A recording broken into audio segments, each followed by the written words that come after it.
A man covered head to toe in linen wrappings, dusty from traveling, sits quietly on the side of the road. He's being watched. He has been watched for hours now. The watcher blows a small horn, signaling its companions to attack. A dozen red-scaled, heavily armored, and well-organized kobolds leap from the undergrowth near the man, surrounding him and demanding his immediate surrender.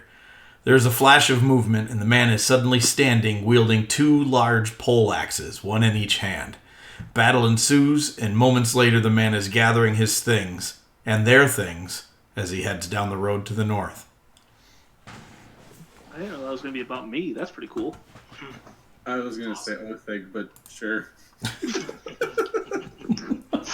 Mav has these, secret images in his mind that we know nothing about. Yeah. It's the patch. Mm. Did you just say he's the patch? It's the patch. The eye patch. He's the eye patch. You're a patch? You don't even know. Yeah, oh, man. He doesn't know. Nobody knows. Oh, I gotta plug my earbuds in. Hold on. Oh, man. Andy, you just made my brain go back to, 15 years ago.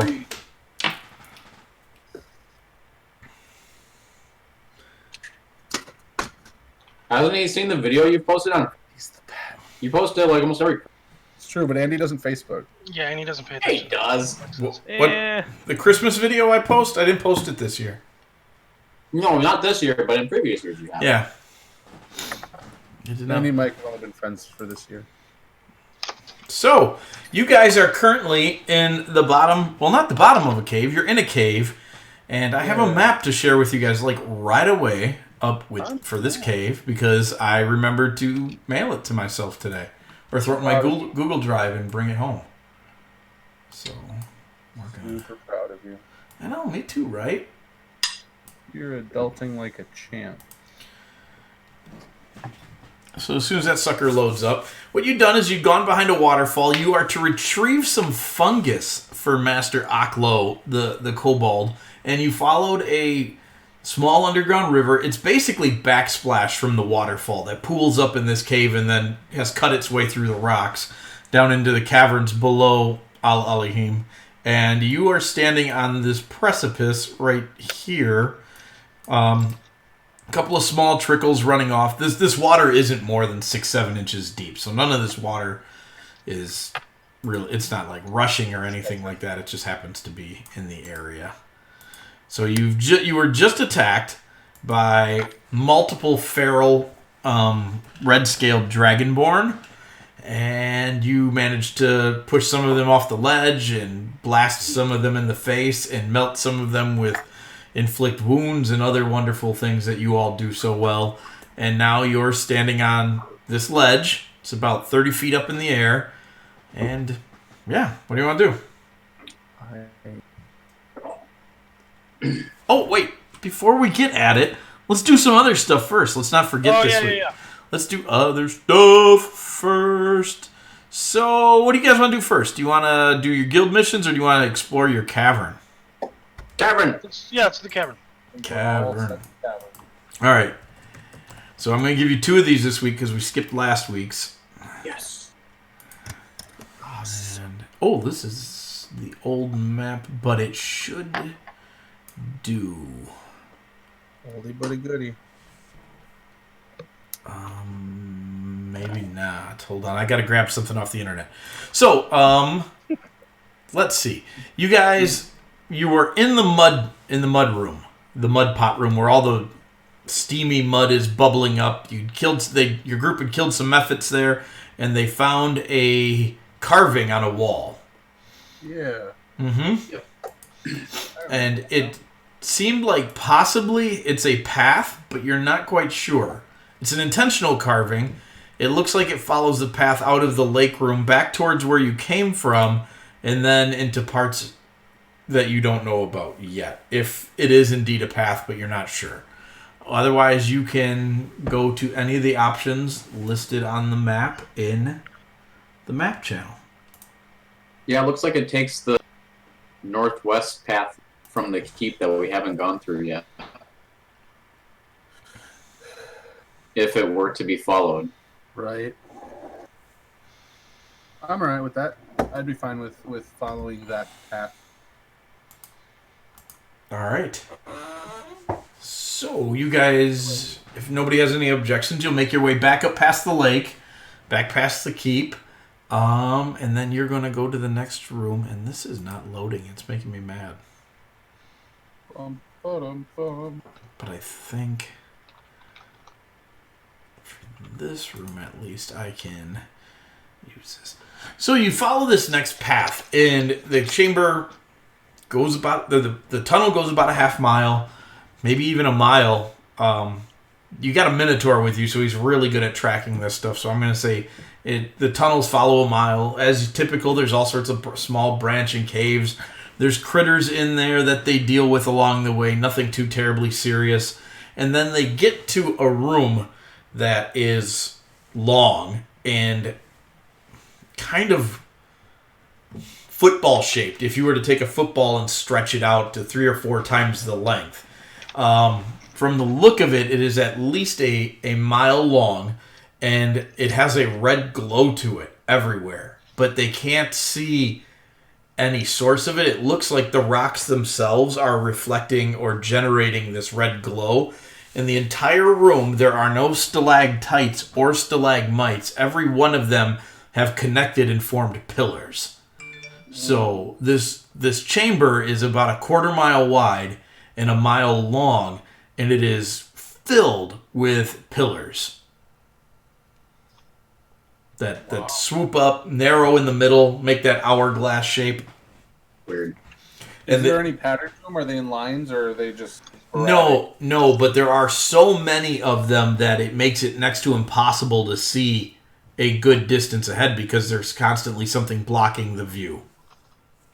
Gotcha. Crazy. Mm-hmm. So let's see. Let's get a... What do you want to do first in here? You want to investigate the room? Yeah, I think that'd be good. Who's gonna roll? I'll roll. I'll do it. Why am I? Jeff dice. What? They don't do good. No. They don't do as bad as they could do. That's true. That's Just true. Slightly better. They do not find anything particularly special about this room other than the oddity of the red glowing stone, which the archaeological team that comes in behind your group, this is definitely... They just start calling it glowstone. They've never seen anything like this before. But these minerals themselves have an luminescence to them that usually you'd see in fungus or mushrooms of some kind, which leads them to maybe believe that perhaps there was a bioluminescent forest that grew here at one point in time, and the rocks have absorbed the minerals from the bioluminescent fungus. And that's their best guess at it. Do they know how deep they are, give or take? Oh, you are probably now about 500 feet below the surface. Okay. So you're not real far down. Okay. But where you guys came in seems to be the high point of what you've explored so far. Everything else slopes downward. And surface-wise, do we feel like we're below anything of note? No, you'd be out over the edge of your forest and headed towards the plains right now.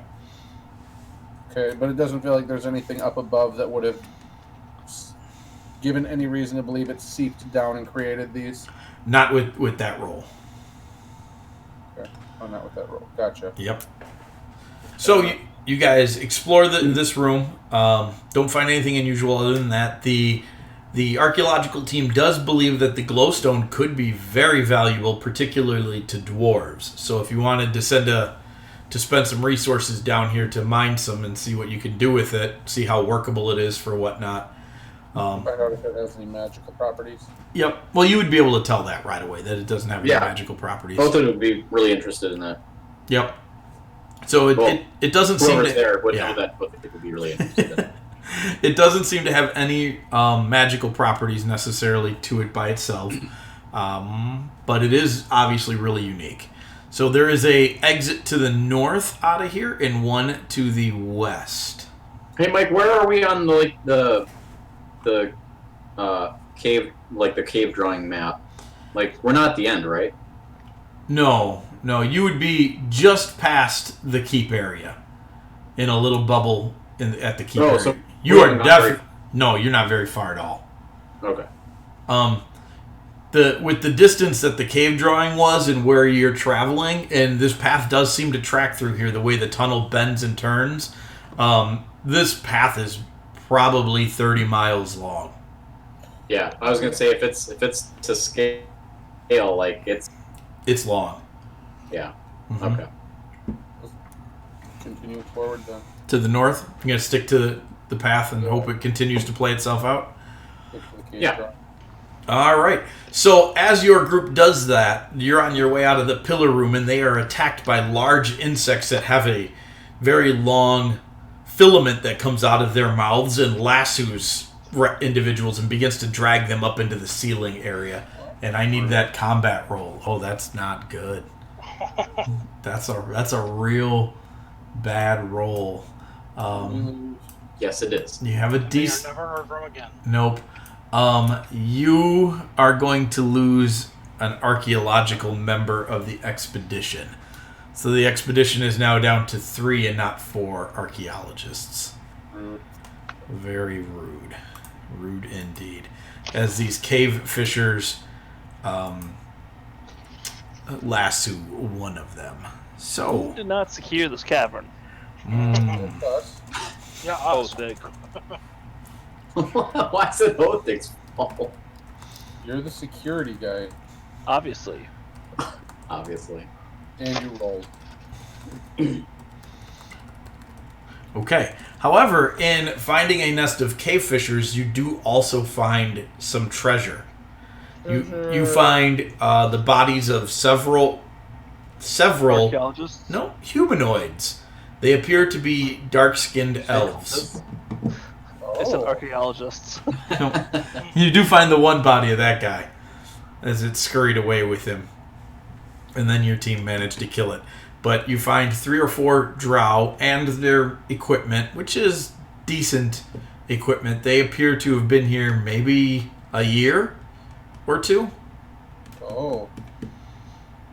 It's not that long ago. No. We haven't been here that long, though. That's No. before us. Yes, that is definitely before you found the entrance to the tunnels. But that does bode the question of where did they come from? Spying on us. Yeah. Maybe. Maybe they were spying on the south. It's hard to say. That's right. So I would say that their equipment, because of its rarity to the surface world, is probably worth another 300 gold pieces for the expedition. Very good. They don't have anything on them that could be, like, considered iconography or anything? No, they're very typical drow from what you've done war with and things like that. Spider iconography, their daggers and short swords and all that seem to fit. The odd part of it, your archaeologist would pick up on, is the fact that they're all men. Oh. That What are just- they, sexist? She left them to die so she could get away. Well, since you have Sellet with you, he might suggest that they escaped. Refugees. Yep. The drow? Mm-hmm. Do we know that the women are typically more powerful than the men? Yes, you would know that. And Sellet's with this group, so he would definitely know that. That it's a matriarchal society. You guys, as the Granitebacks, would know that from the time you spent in the Underdark. Yep. So there is that. So on to the next room now that you've cleared that thing out. So you go further to the north and you find your next room. And this room is the first time you've seen actual signs of somebody having built something down here. Oh. There is, in the middle of this room, and it's not an overly large room. It's maybe only 100 feet in diameter. The cave opens up, it widens a bit, and it forks out. So you come to a crossroads of sorts where you can go north, south, east, or west. You came from the south, and you find a smashed up old well. And there is a skeleton laying across it holding a bucket. Shoot it. Did the Bucket or bucket the or skeleton? skeleton? Yeah. Or the Yes. Both.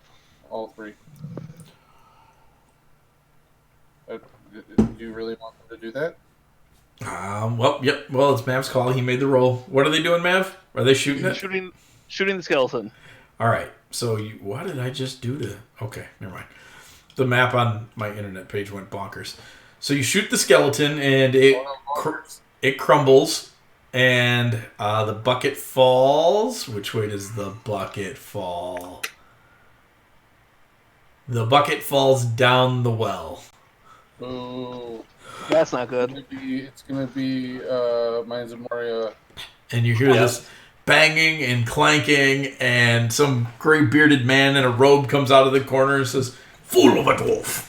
Throw yourself in next time. Rid us of your stupidity." And, yeah. And then he runs And away. then disappears as quickly as he showed up. Then he runs away yelling something about the air smells terrible everywhere down here. Yeah.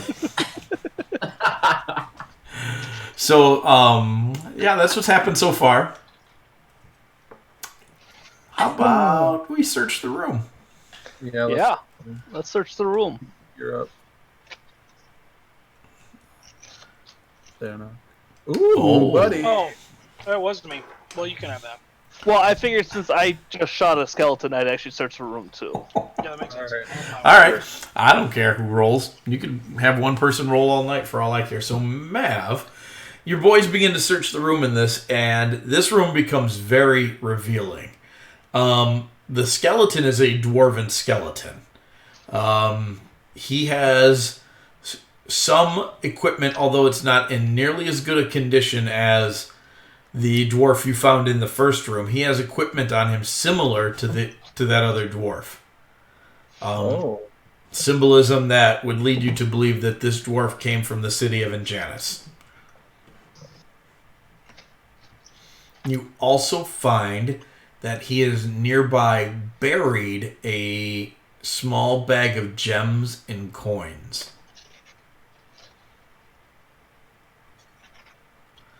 So your crew digs them up, and looking at these coins, they're octagonal in shape, which is weird because most people on the surface mint and circular because it's just easier.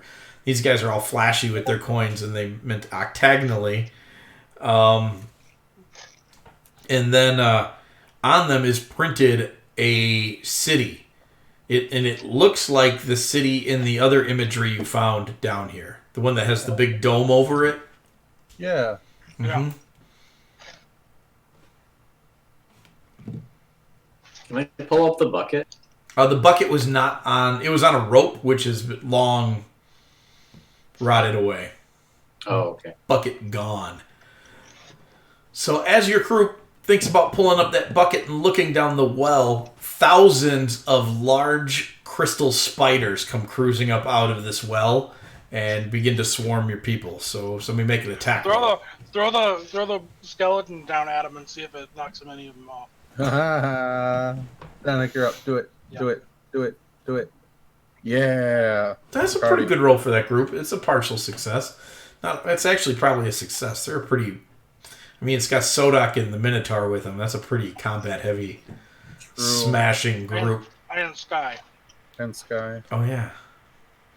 No, it's not Sodak. Sodak's not with them. It's the Minotaur and Sky. And then sell it. And Yeah, So the cleric. The cleric. Yep. Vienna. So, yeah, they go to town. They smash up some of these crystal spiders. They've never seen anything like this before. Sellet says he's never seen anything like this down there before. After they cut their way through these crystal spiders, these things bleed liquid crystal that hardens and forms strange shapes and puddles. So whatever goo-connected pieces these spiders are broken into remain. Ew. Can they collect them and... Yeah. Yeah, they absolutely can. Harvest the spider goo. Can we keep one alive? Oh. Somebody make a roll for that as you attempt to keep the spiders alive. Try to keep a few alive? Mm-hmm. We'll see how good I roll. Oh. Oh, Hey, too late. hey. I rolled. That's not bad. It's not bad. Nope, Not that bad. is not bad. I'm actually going to make a counter roll for the spiders. We're going to be crystal spider farmers now. Okay, so they're venomous. They're very venomous. But but you got a paladin in the group, so that's a pretty good way to handle a lot of that. And he manages to grab multiple of these spiders and to start to deal with them. And between the Minotaur and some others, that you wrangle up several of them and contain them for study. Yeah. Sweet. Did you say claim or tame? Contain. Oh. They Neither. Can we tame some? They're a little small for taming, but I mean Spider cavalry. Sky needs a mount. they're smaller dog size, so not quite Yeah, a. Sky needs a mount. No, Sky's like 4 feet tall. Sky's not gonna ride on a 1 foot See- spider. She Wait, gets are like you- no. are she you gets asking or 4 of telling? them in a sled? Right, yeah. Sky, the crystal spider sled dog racer. Or she stands on 2 of them. Oh, like skates. States. Hey, yeah, that's actually a good point. Does the when they bleed, is it like smooth? Yeah, it comes out like liquid metal and then hardens. So what if you like hooked up a device that like made them constantly leave trails of blood that this sled would like make a groove out of, and it would Surfer. We're yeah. just slowly crushing these spiders as we drive. Or we are creating the Kren Continental Railroad. I don't know what to do with you. It's funny. I had this We're discussion. definitely not getting too in tonight. I had this discussion with Cowboy. He's playing a very lawful, good character in the Teen Girl Squad campaign. He's the only one who ever chooses to do the right thing. That character is the most on task and sticks to the course of the game character that I have ever had the pleasure of having at my table. And I realized all I do is make fun of this character, and I need to stop. She gives me exactly what I want as a DM. He doesn't give you spider crystal blood railroads? No. No. Listen, I don't know what you're talking about. That is a genius idea. Uh-huh. Nope. Falls into the Grant back portfolio. Yep. Yeah. So there's that. Let's move on. Let's head across the ocean to Illinois and see what Cadmus is up to. Now, the governor of... I just want to point out you make Beholder TV. And I'm ridiculous? I never said you were ridiculous. I just said let's move on. All right, fair enough. We have a new reality TV show, Making the Railroad. Yeah. Yep. Crossing the continent. Said we've been working on the railroad. Speaking of TV shows, I gotta make this a side note. So, I finally got caught up on Star Trek Discovery. Great show. I like it. It's quite a bit different. Quite a bit different. That's a whole different conversation. It is. It is. I don't want to have it now either. What I want to say is then I was like a little like I need my Star Trek fix because Lynn wasn't home for us to get caught up on Picard. So I started watching the original. Oh my goodness. Like, for one, it's still actually a pretty good show. Dated acting and special effects aside, still a pretty good show. Except for all of the sexual harassment problems that show would have nowadays. Oh, you know what I read? Oh my gosh, I read it's about unbelievable. Yes, I read about this the other day. The original trilogy specifically put in, like, sexual things, Yes. specifically to draw the censors away from the political alliterations they were making about, like, the Vietnam War. Oh, I mean, there's tons of them, too. They're all over the place. There's Yeah. political alliterations everywhere. It's one of the things that makes Yeah. it a genius show. It's like, Yeah. it's amazing. But there's this one where they pick up this teenager who'd never spent time with any other humans, and he has these psychic powers, and he can basically make people disappear or get them to do whatever they want, and he slaps one of the girls on the backside, and Kirk's like, well, what did you expect? That's to the girl. And I was like, oh my gosh. You can't. I'm sitting on the couch going, you can't say that. Yeah. It is like really it's an eye-opening trip back into 60s culture. It was pretty interesting.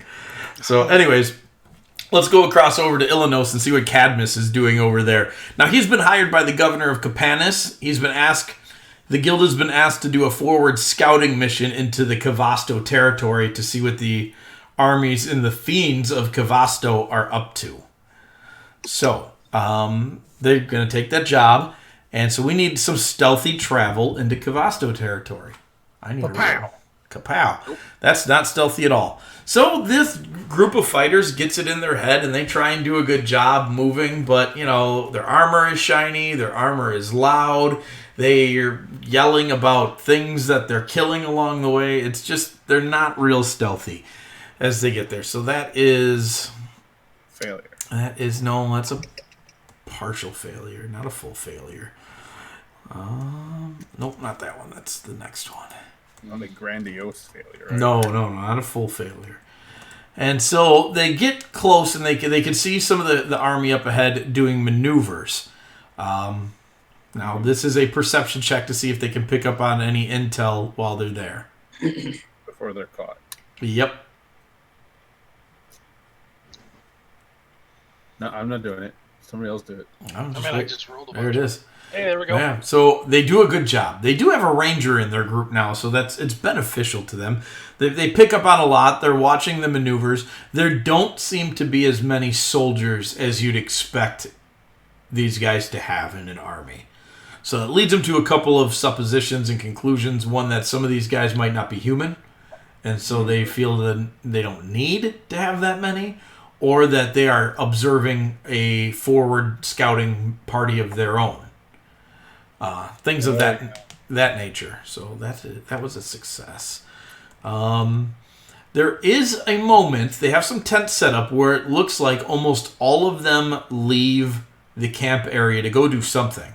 They don't know what it is, but the camp only has one guard at it. What would you like this group to do in this situation?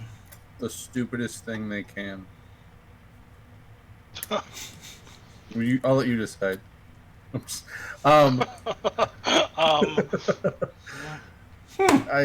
Gosh, this is Cadmus. This is. You don't really know any of the other NPCs well. You know Cadmus, but he's an idiot. No, he's not an idiot. No, he's not. Sorry, he's an idiot when it comes to I will do the right thing, right? No. What are you thinking of? Yeah, I mean he's a paladin, so Right, he's that's definitely. kind of what I was thinking of. So, But he doesn't. He What doesn't are you ever saying really. about paladins? He doesn't really come across as like the lawful do-gooder. He comes. no, across he's not. as- He's a vengeance pally. Yeah, Okay. He used to be a lawful do-gooder till they killed his friend.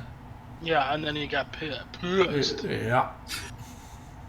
Yeah, so I don't. Unless there's a reason for them to go in, I don't think they would. Then I think they would continue to observe, Okay. unless they saw somebody that was in danger. No, nobody's in danger. They're just watching. Yeah, just watching. All right. So they continue to watch for a while, and about an hour later, the group comes back, and they need to return with their intel. So we're sneaking away here. Oh, figure out.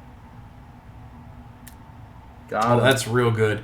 They have no problem sneaking out of the area without being noticed at all. So they head back towards Capanis. Along the way, they are attacked. And I need a combat situation roll. They are attacked by fiends. Is that me now? Oh, no, I guess Yeah, it's... well, it's whoever rolled it. Othig grabs that. That's a success. It's not a full success, but it's a success. They're a very combat heavy team and powerful against fiends. Triumph, success, and then success. And here's what happens. Cadmus his team ends up eliminating these fiends. They got the jump on them, which was really surprising. And after they eliminate them, these fiends were being led by one of the lieutenants in the Capanis army, not the Cavasto army. That's not okay. It's not okay. Everyone's been infiltrated. He is not okay with that. And that's where we're gonna Are they leave. able to capture him, or do they kill him? No, they killed him. They didn't realize who he was until it was too late. They took off his fiend face, like Scooby-Doo style. No, it wasn't quite like that. The guy was in regular armor, and then regular armor. that type of thing. So he is now sitting squat in the middle of a bigger problem than he thought he had, and he already thought he had a big one on his hands. So there's more fiend action going on up north. Explains their terrible stealth roll. Maybe. So let's talk about your guys that go to the mining town of Agara, where the Sons of the Sphinx have settled. They're having another problem. It's a little different this time, and it's not in town. These are some miners who are north a ways. Good dwarven folk. They stay out of everybody's way for the most part. They have reported that there are some giants raiding their stuff, and they need some help dealing with it. So they send your team.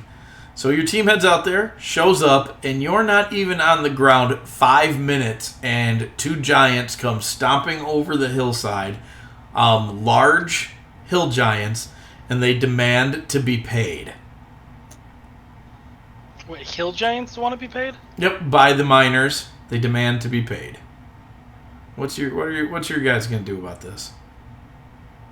How much do they want? Oh, they want 1,000 gold. For what? Because if they don't pay them, they're going to smash the village. Yeah, but then you can't offer services if there's no services rendered. So We would like to legalize this. Yes. okay, that's what I'm after. So your team is going to try and talk their way out of this with the hill giants. Make a What are roll. we doing? Make a roll. I'm on it. I'm doing it. No, I wanted it. Dang it. So it's who are we sending? We need to talk about that. This is easy with Cadmus because he's only got so many people. The southern branch of your guild though has all sorts of numbskulls we could send into something like this. Your other team's back, by the way, so you'd have access to Orin. Obviously, And we're sending our diplomat. We need okay, to send Jabber. No, our diplomat's with us. Halkian is with you guys. Yep. Oh, Let's send Jabber before he gets another Kenku pregnant. Let's also send what's her face, the other sorceress, not the other, Hetty? the sorceress, Hetty, yeah. Okay. And this could be her attempt because she's Charismatic. not bright. She's not but bright, also but not bright. she's- and thinks that yep. this is she's trying to be math. Sure. She's trying to be mad. We'll go with that. Who else? Do we want to send the big one? Do we want to send Sodak? obviously Sodak would be with them. Because And then it's giants. Giants. Oh yeah, sure. And Grummy, she's a week out of her face mask. So Yep. Yeah, is she? let's is she get it back? broken again. Yeah. Yeah. Grummy is out of therapy. Scrummy's like right back into it. Okay, so you got Grummy and Sodak, Hetty, and Jabber. And Jabber didn't really want to leave 1 day because off, he 3 does. weeks in the hospital. He has 1 day met off. another Kenku now. He's met a girl Kenku, and he's kind of like, hey, Kenku. Is she pregnant yet? No, they're not. She's not pregnant, but they spent a lot of time together. Are they still hanging out at the base then? At the keep? No, the way their game played out, they decided to hang out at the keep and send out some messages, and they were waiting for information to come back when they got attacked. So they helped defend your keep, which was really cool. And then I was going to use some siege stuff against them, and I didn't realize that the druid in the party had access to tidal wave now. So an approaching army being hit by a tidal wave is kind of a problem for them. Yeah. Yeah. So I threw some fiends in the fight that came out of it, and some undead that formed out of the bodies because, well, Orcus cultists, and so they had some stuff to actually fight with, but it was a completely different scenario that played itself out. That hey, your keep was attacked and stuff got wrecked. It's like no, the only wrecking that happened was them doing the wrecking. So instead, I had them end their game going to get the black mace from you guys. So they are on grounds at the estate right now. Right. That's what I was asking as far as Jabber goes. Is he still like? Is he hanging out with Mumble or whatever her name Mumbles? Well, he would have been up until she left for the estate, for the Black Right. Axe estate. Yeah, they hung out. He just get her pregnant. It was her birthday too, so Oh, that's cute. birthday dates. It was fun. They threw her a birthday party and everything, and everybody made up gifts that they gave her. I was like, aw, how fun is that? Let's see. So we got our team. Yeah, this team is fairly charismatic. So Hetty starts talking to the giants, but she doesn't speak giant. So So she has to translate through Sodak? Yes, she's translating through Sodak, and they all just look very confused, and then they all start laughing at the same time, like Sodak and the Hill Giants, and the Hill Giants just wander away. And nobody quite knows what happened, and Sodak just tells you it's taken care of. Yes! Frickin' yes! Oh, I'm afraid. Oh, What it's so happened good. next? Is there anything else you would like to do on this mission? Is you gonna ask him what happened? He tells you he's taken care of. He gets kind of mad when they pressure him on what's taken care of. That's so funny. What do you mean? What do you mean? Yeah. It's fine. It's taken care of, he says. Why are you worried about it? So Sodak took care of our situation with the Giants? Yeah. Maybe. Excellent. Maybe. Maybe. Yeah, maybe. We'll see how that plays out. We're gonna get back. We're gonna get back, and we're gonna have a clan of hill giants with us. We just might. He invited them to the guild. You guys He want to join a totally did. guild? I'm not opposed to it, I suppose. The worst things have happened. Although it would be a very complicated thing to feed all of them. Yeah. Sodak Lots eats a of lot. cows. Sodak eats a lot of tasties. So, is there any sort of follow-up you'd like to do with this at all? You're not getting a whole lot of information out of your friend. I would like to follow them and find out if they're actually going home. Okay. Grummy's a good scout. I mean, Sure. her and Jabber could probably. Grummy and Jabber together would be very stealthy, so make a stealth roll. All right. That's good. Yes, yeah, it's not terrible at all. It's a partial success. No, that's a A success. lot of 11s. That's gonna Yeah. cruise into a success. It was a 13 for me too. All Yeah. right. So I kept trying to scroll down on the thing, thinking that it didn't all right. So pop up. they find him to the village.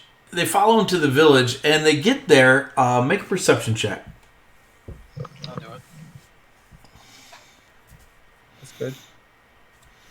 Okay. It's almost another 11. Yep.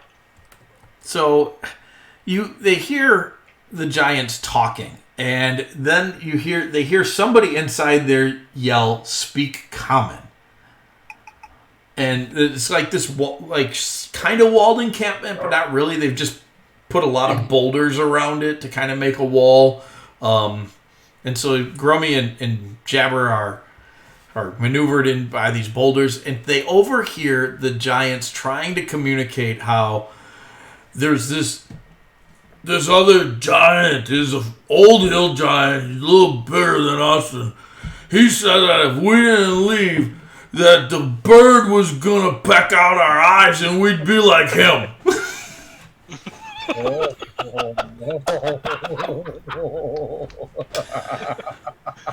And the voice in comments says, "That's the stupidest thing I've ever heard. Get back there and get my money." And then the one guy's like, "Pull my eyes!" And he puts both his hands over his eyes.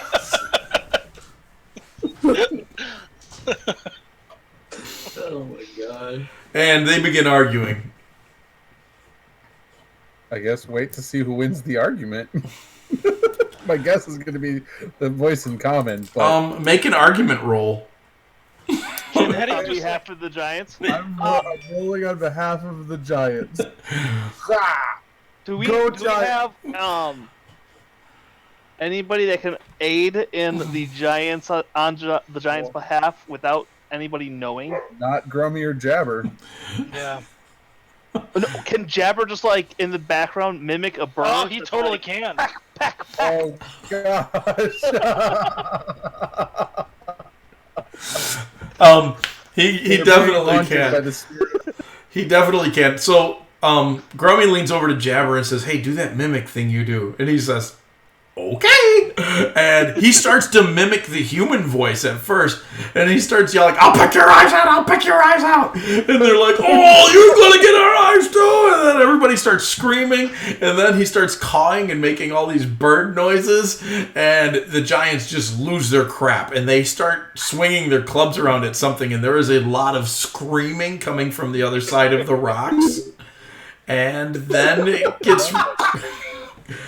gets real quiet, and it is interpreted later by Sodic that one of them said, "We should go now," and they wandered off to the west or to the east. Yup. Loot the body.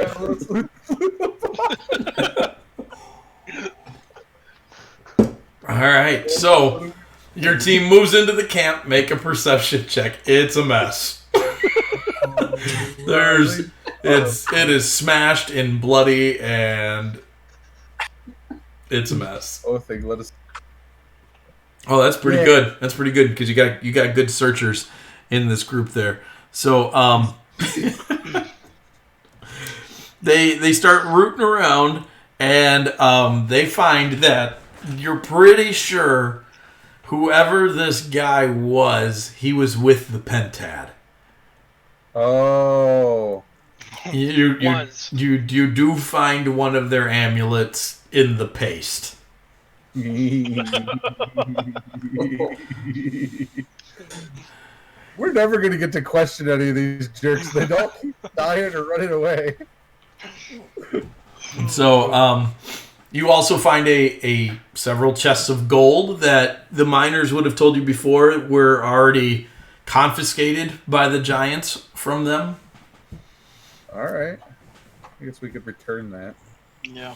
Okay, so you could keep it, or you could return it.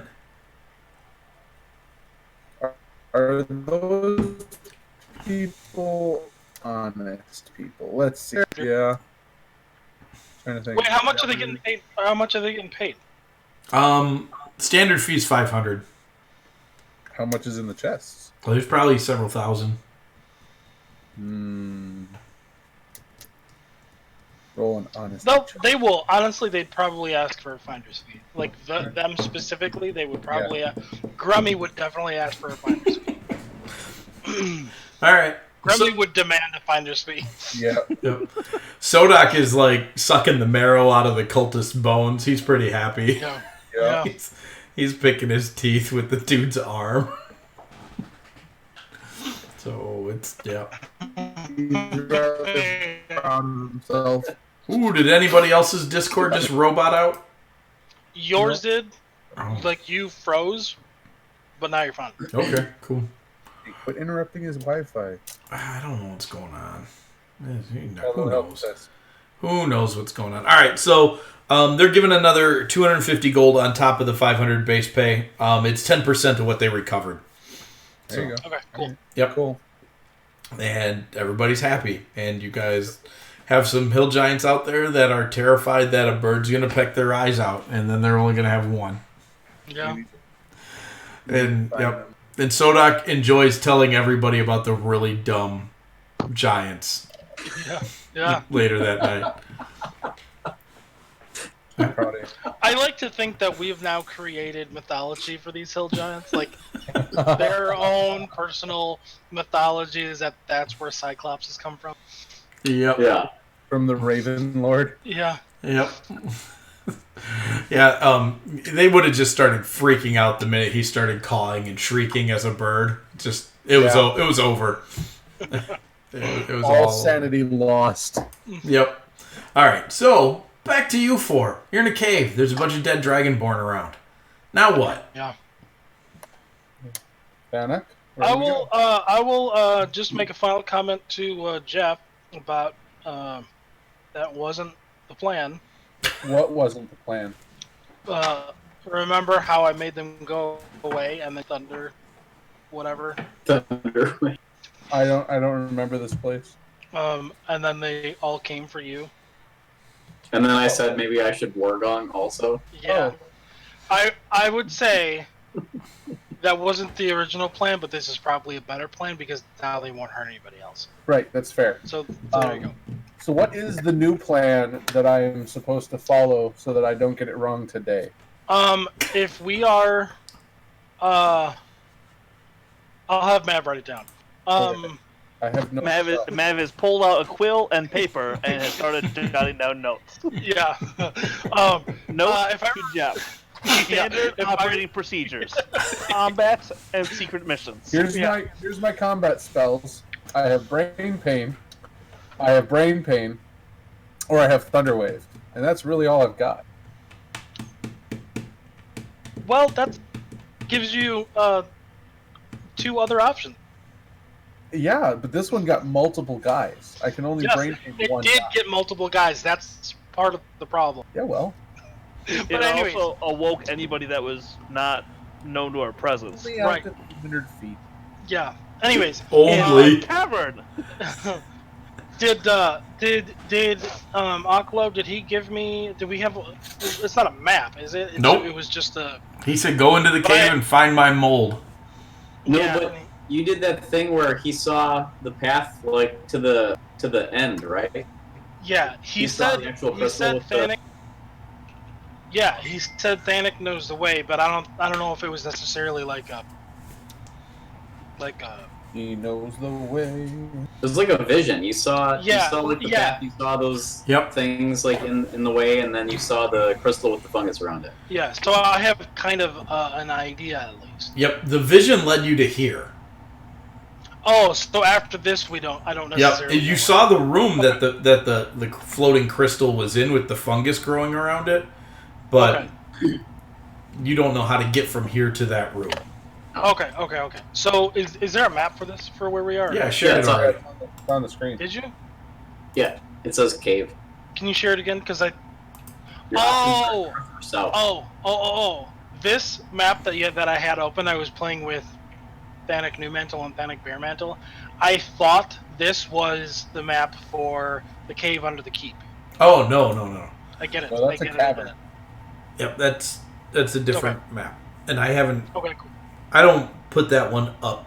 Game. I night. know that, and I know it looks totally different from this anyways. Just my brain just assumed, Cool. connect those two. So the water at the bottom, is that where we are, or is that where the... You're up on the water top of is? that ledge, Oh, I get it. Okay. and there's dead dragonborn down at the bottom of that ledge. Okay. Where Yep. So let's jump down. It was like, It's- what, you said it was like 15, 20 feet? It's 30. 30. Yep. It's a Um, good chance to break your leg jump. I Yeah, can so cover let's- that. we have ropes and stuff. yeah, we have a Sure, rope. that means we can get back up later. Yeah, ropes. All right. So you find a remember- place to anchor off, and you pound a piton in, tie a rope to it, and down the cliff you go. So you get to the bottom and make perception checks for me. Nope. Mav is Nope. nope. Yeah. Wow. All right. Jeff, you hear something hissing and moving, but the way the cavern is, you don't know if it's coming from the north or the south. I tell Thanak that we should go north. All right, let's go north. Okay. All right, hold on. I'm going to reveal a little bit more of this room on both sides. You do hear what sounds to be another waterfall to the south.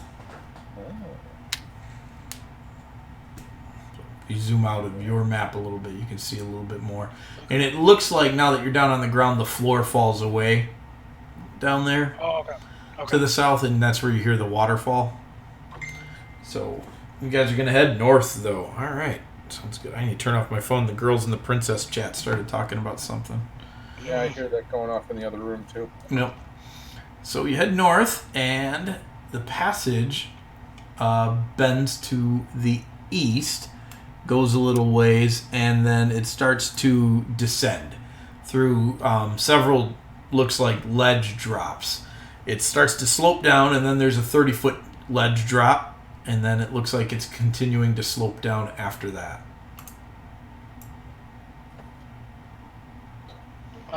Like how far slope down? Like still travelable? Yeah, I'd say it's probably a 20-degree downward, which is a bit.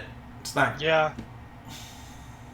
Is it how's the ground? Is it slippery? I mean, No, over here it's not. okay. So I guess we'll just continue moving forward. Okay. Everybody give me an athletics check, as you have to make several climbs here, even with ropes. But this will be for all of them. Yikes. It's still a 10. Yeah. 8. 8's not terrible. No, he got an 8 on his nat 20, so he's at Oh. 36. Got it. Yeah, that just happened. So 7 and an 8, though. We're just tied on to Oathig. Yeah. I'm juggling them. It's not slippery, but it's crumbly in a lot of places. There's a lot of rocks that skitter down and fall down. And so you guys continue on down that path. There's 4 large drops in it, and then it bends to the south, and you begin to see a blue glow to the south. Blue glow. Blue glow. Yep. Blue glow. Blue glow. What's a blue glow? Boom! She's back. That would be great. But Mav, how I'll far do an can you? entire campaign based around code to that worship her. How far can you see magic? Is it just out to like 30 feet? It is whatever detect magic is. gosh, I always forget you have that up constantly. I think that's great. Mav, you would see this too, 30 feet from you. You would see this. Mav, what you're watching, it reminds you a lot of the Astral Sea and of the forest that was infected by the breaks of the weave. There is magic kind of rivering and spilling out of the area up ahead. Everybody else just sees it as light, but you're watching it like billow out and move like fog and kind of puddle on the ground. Does it seem to concentrate in areas? It gets thicker the further south you go, but yeah, it does seem to pool up in areas. But looking at it without detect magic on, you can't see it pooling there. It just, you see the glowing light. I would kind of identify those areas for us to avoid. It's a pretty narrow tunnel, but yeah, you'd be able to do that. Jeffrey's excited. Just weave spillage. Oh. And going to continue south then, I'm assuming? Yeah, carefully. Does it look like anything Does it look like what? anything we'd be able to utilize or Harness, I think. I will think try that's to. what he meant. I'll try to catch some of it in a jar. Well, you would have to cast detect magic. Oh, I will try to catch some in the jar. All right. You And can... then we'll all laugh at how stupid he looks. Yeah. Make a... It's like when Link swings his jar. Make an Arcana check. I can assist you now. No, you can't, because you can't see it. Oh, What are you going to do? Tell him to do a good job? Do a good job, man. I mean, that Swing hard! you could bardic inspiration him. That you could. oh, do. I could do that, but Yeah. nah. Still, it's a total of 20, which is great. So you do see Mav kind of pull out a jar and kind of Link swing it at the fairy pool. And Mav, you have a vial full of raw magic? Everybody else sees him shaking this vial around with the cork on it, and it doesn't look like there's anything in it, but you can see it in there. Can he attempt to get 2 more vials? Yeah, I wanted. He wants to putz with this. So he's going to get 2 more vials. sure. Yeah. Once you know what you're doing, you don't even have to roll for it again. It's actually easier to collect than you thought. Isn't this the thing your people are supposed to stop us from? Guard the weave. No, I mean part of it would be to make sure that it's I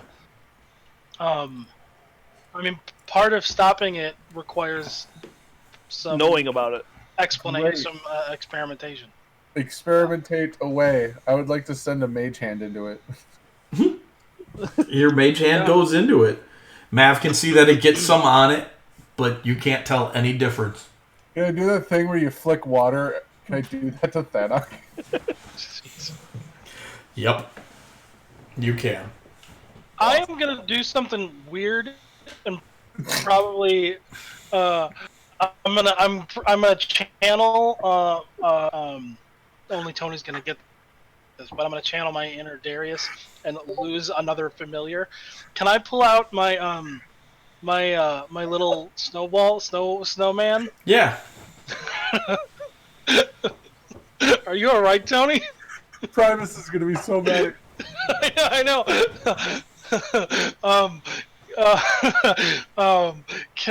What happens if he goes into the little? Mav, can you tell me where the magic is heavy, and then I'll tell the familiar to go into it. Sure. I will point first to a spot that's not heavy, and then to a spot that is heavy. No, you missed. Yeah. And have it be like completely different location. That's not what I said. Mav, you notice something really odd as you watch this happen. The snowman, he gets down, he pops down, you pull him out, and when you summon him, he yells happy birthday and tips his top hat. And then he starts to scooch around, and he goes to the empty spot, and then you laugh and direct him to the good spot, and he just slides over. Mav, you watch as the magic moves away from this mechanical creature. Ooh. Moves away from it? Mm-hmm. It's almost as if the two can't touch. It's like putting opposite magnet sides near one another. Oh. Mav is going to tell Jeffrey that when the robot did that, the pool moved towards him. And then tell Jeffrey he needs to step away from it, and he points towards the spot where there's the pool. Oh, alright. And then Mav's gonna channel his inner Volwin and start screwing everybody over. So, there seems to be no reaction like that at all when Jeffrey steps in the puddles of magic.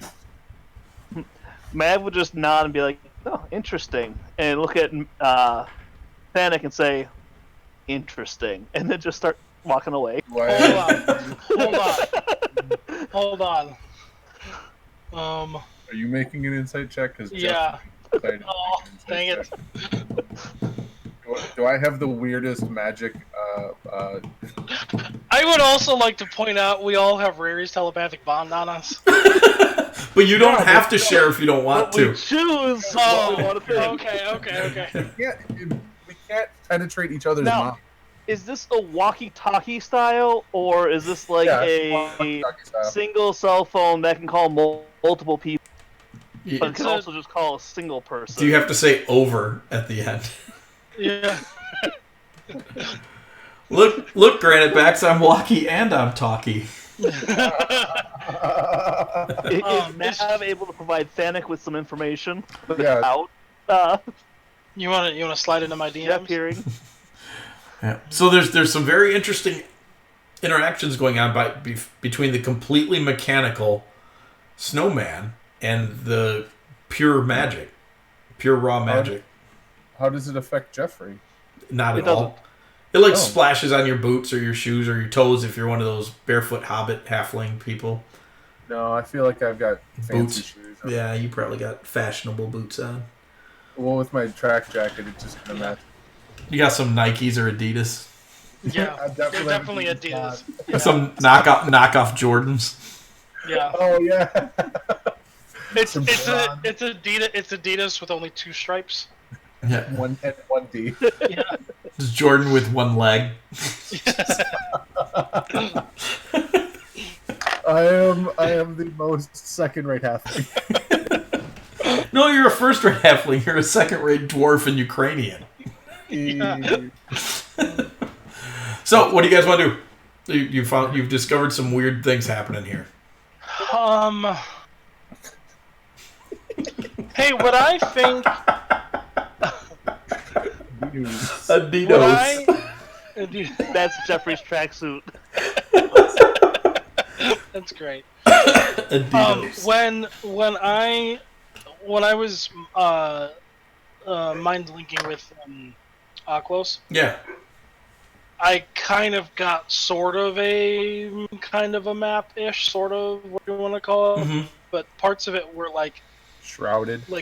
shrouded. Yeah, like shadow or whatever. Would I think that this pool of errant magic is what was causing some of that shroud? Like, is that... It doesn't seem to be causing any interference with your Okay. thinking or any abilities right now. No, I meant like, would it in the sense of like, That's what broke up the vision? Probably not. Okay. He purposely shrouded it from you because he hates you. That more so that you'd have a bit. It wouldn't. You'd have to make some choices along the way. Okay. And I don't know what else we can do about this at the moment. I can't think of anything. no, let's proceed. Yeah. Okay. So you guys go about another 10-15 feet. In Mav, you feel the itchiness on your skin that you get when you're sucking up a spell. You're not sure how much further you can go before You explode. you start to pull this before I in. start to suck up enough that I do start to potentially explode. Well, on that note, I'm going to... Oh, I'm missing spells already. Okay, so you'd have a little bit of time then. The way this is going, if it started to build up, you would know you have some time. So I'm missing 2/4 on the 3rd level spell. Oh, you'd probably have about, unless it gets really intense, you'd probably have about 15 minutes in this before it starts to top you off. I'm going to keep pushing through them. Okay.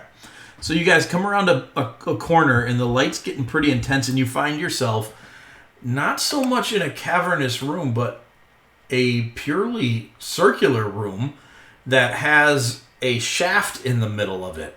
And sticking up out of this shaft is a large blue glowing crystal that all this raw magic is spilling off of.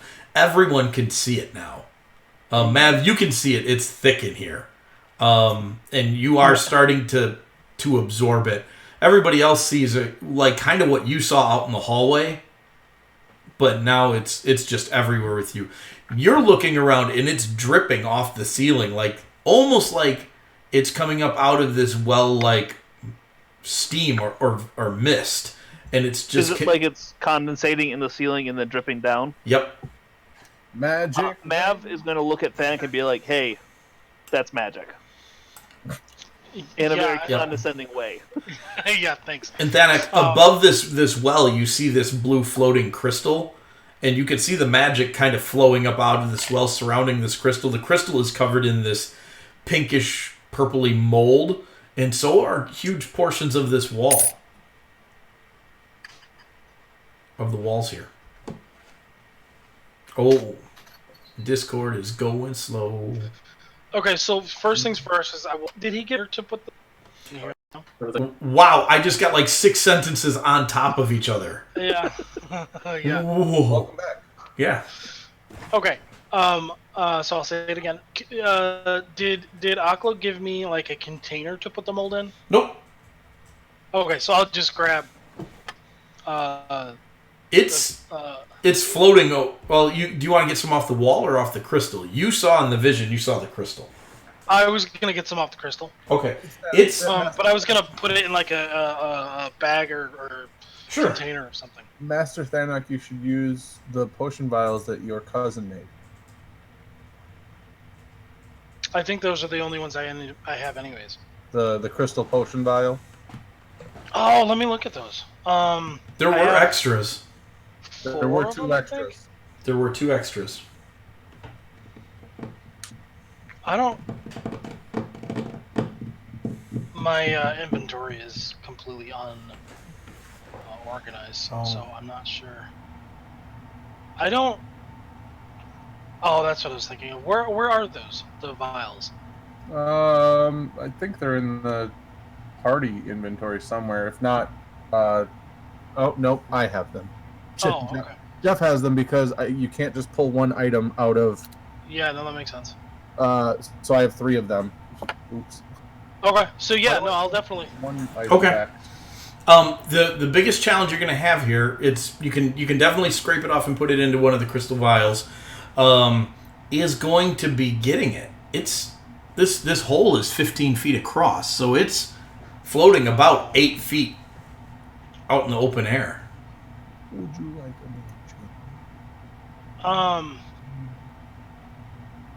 Jump in. I have to ask Mike a question. This is Adam asking Mike a question. The spells that I have, are they all like? Am I all prepared with them, or do I need to rest and prepare them all? You're going to need to prepare those. You can't use those yet. Probably in about 15 minutes. Okay. All right. Then.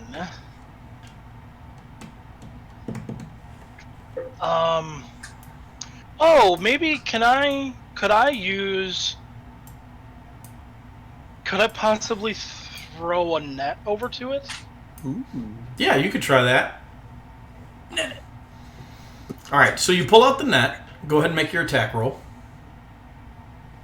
I actually don't know how to make a attack roll from that. I guess just It's a dexterity-based attack roll. Wow, that's pretty good. So you go to throw it, and your mind kind of like everybody watches as the raw magic kind of swirls up, almost reactionary to your being aggressive towards it, and it assaults your head. And you guys watch as Thanak disappears from where he is, and Thanak, your brain hurts when this happens, and you are pulled right on top of the crystal. Please make a strength saving throw at advantage because you have a net that you're trying to net over this crystal. 16's enough. So the net goes over the top of the crystal, and it kind of wraps around, and you're hanging from this net out 8 feet from where you were standing just a half second ago.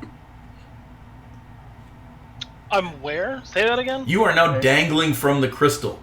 The net Dangling has caught from on the the crystal. crystal. It is there, and you are dangling from the net. So I'm hanging over the well pit. Yes. Pit. And looking down, it does not appear to have a bottom. It disappears into raw magic. You're supposed to guard the weave, not net it. Listen, you. Good news is you can now get the mold pretty easily. So first things first is I'll get the mold. Okay. You kind of loop your legs and stuff through the net as you're hanging there, and you scrape off the mold. It peels off in chunks, kind of like a banana peel. Yep. And so I was planning on using one of my hand axes to just kind of shave it off. Yeah. As you start to do that, you realize it just peels away from this crystal really easily. In like strips. Okay. Yep. And so you're able to pack it all into that crystal vial. And so now you got what you came here for. He packs it into a crystal vial one-handed. Yeah, he's a professional. Well, because I'm on a net, so I could loop. He's one a of the more professional. arms. That's why he can do it. Yeah. He could loop an arm through a net and hold a vial, and then it'd be cockamamie, but he could do it. Listen, Sounds like we're granted back. 2 extra dexterity rolls to me. This is what we do on a regular basis. Not yet. Not yet, he says. Not dexterity rolls yet. He hasn't done anything too obnoxious. Yet. We'll take that as a challenge. So now my concern is Getting back? and kind of closing this. Like I don't like you said, I don't I can really throw feel you a comfortable. rope. You want to leave the net there? No, not necessarily. Wait, he teleported. Is the end of the rope still by us? No, the net went with him. So he was holding the end of the rope so he'd be able to pull back against it. And it definitely went with him. Hey, throw us the rope. I mean, I'll throw him the rope. That's fine. Okay. I'm going to hand it to Othig. He's stronger than I am. So yeah, you throw him the rope, you hand it to Othig. This gem is just like free floating, isn't it? Yep. And it's big. It's like 4 feet across. It's a real like oddly shaped crystal. And Mav, is the can you what do your elf eyes tell you? Um, this crystal, is the crystal itself emanating any magic? I mean, I assume it is. Actually, no. It does seem to be. It seems to be pushing magic. Actually, Mav will give you a firm and solid no. Pushing magic? What? I don't know. It seems to be creating a barrier and pushing. It's keeping most of the magical energy contained it down below. Oh. Like it's a cork. Kind Kinda. of, yeah. Does More does like it seem- a valve, because it does let some out. I'm gonna is the whole crystal covered in this fungus? Mold No, or whatever? it just grows in patches on it. Well, the walls are covered in a lot of it, but you saw in your vision to get the stuff off the crystal. Yeah. I'm just wondering if the crystal is being less functional because it's covered in mold. It doesn't seem to affect it at all when you peel it Okay. off. Okay. Didn't change any of the flow, and Mav would be able to pretty easily tell you that. Okay. Mav, you're Alright, starting so- to get pretty full here. You only got a couple more minutes before you're either going to have to cast some spells or do something. Mav is going to go slap Othig on the back and give him Death Ward. Okay. Pop a 4th level spell on him. Okay. Othig, Excellent. have you taken any damage? No. Okay. This death word feels different. Really? Well, that's Yep. good. You I feel know- you feel I know what that more means. you feel more not deathy. So, I feel more likely to chant something? Yeah, maybe. Alright. You might actually just automatically fail every death saving throw you make. Or this time if I fall on a rock, I might just go through it. Okay.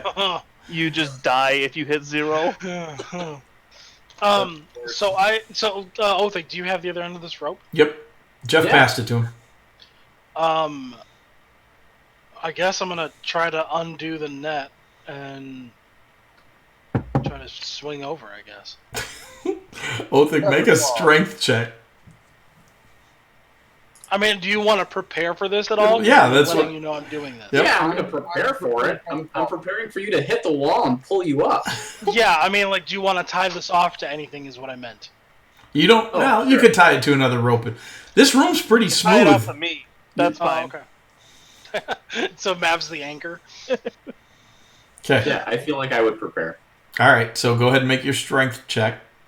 Alright. Mav flexes for you as he offers. Oh, I was like, you do not have a -1. So But that's your anchor. here comes that dexterity saving throw, Thanak, as the net comes loose from the crystal and you go sliding into the wall. You can make it at advantage because you are Okay, good. jiggered up in that net. Oh, So much better than that 6. 19 is much, much better. So you manage to hang on. You smash into the wall. As you swing down further into this shaft, you can feel the power of this magic just emanating up out of this well. It almost burns you from the inside out.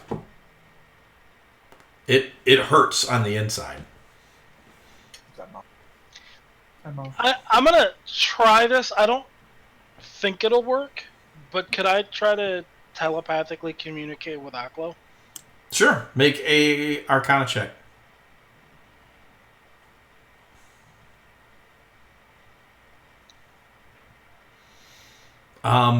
You hear in your mind, "You were not supposed to go in the well."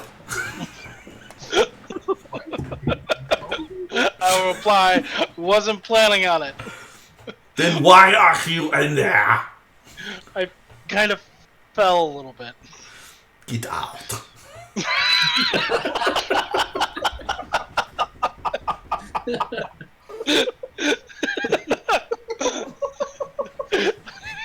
I feel like that's most of the Ask him if we should release the valve. No, but that honestly, that's why I want to contact him. Is like this doesn't seem natural. What's He basically goes into like you haven't known him that long, but with the 10 minutes of conversation you had with him upstairs, this seems perfectly normal for him. He begins to chastise you and tell you, what do you know of what's normal? yeah, I guess. Get out of the well. Okay. Alright. I get out of the well.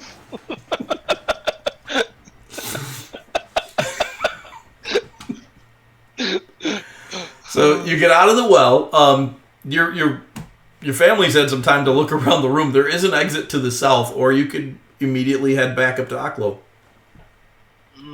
What do we think? Exit to the south, or? I mean, there's probably more fun in here. Yeah, but he didn't tell us to go do anything else. Well, sure, but I mean, that doesn't mean we can't. I mean, it kind of does, because the lady, the gatekeeper, said we weren't allowed to do anything unless he specifically told us to do it. Yeah. And he told you just to get the fungus and to come back. Didn't he say it? Yeah. So let's get. So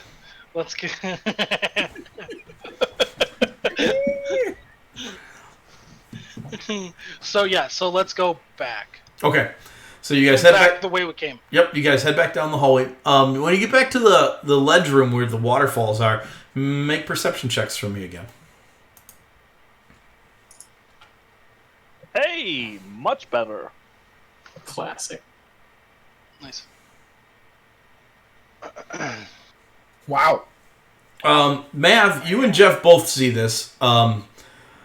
There is a black-skinned dragonborn watching you from over by the where the water goes into that chasm, right at the edge of your vision. He's hunched and he's kind of huddled over in the corner. There's a what? Black-skinned dragonborn over there.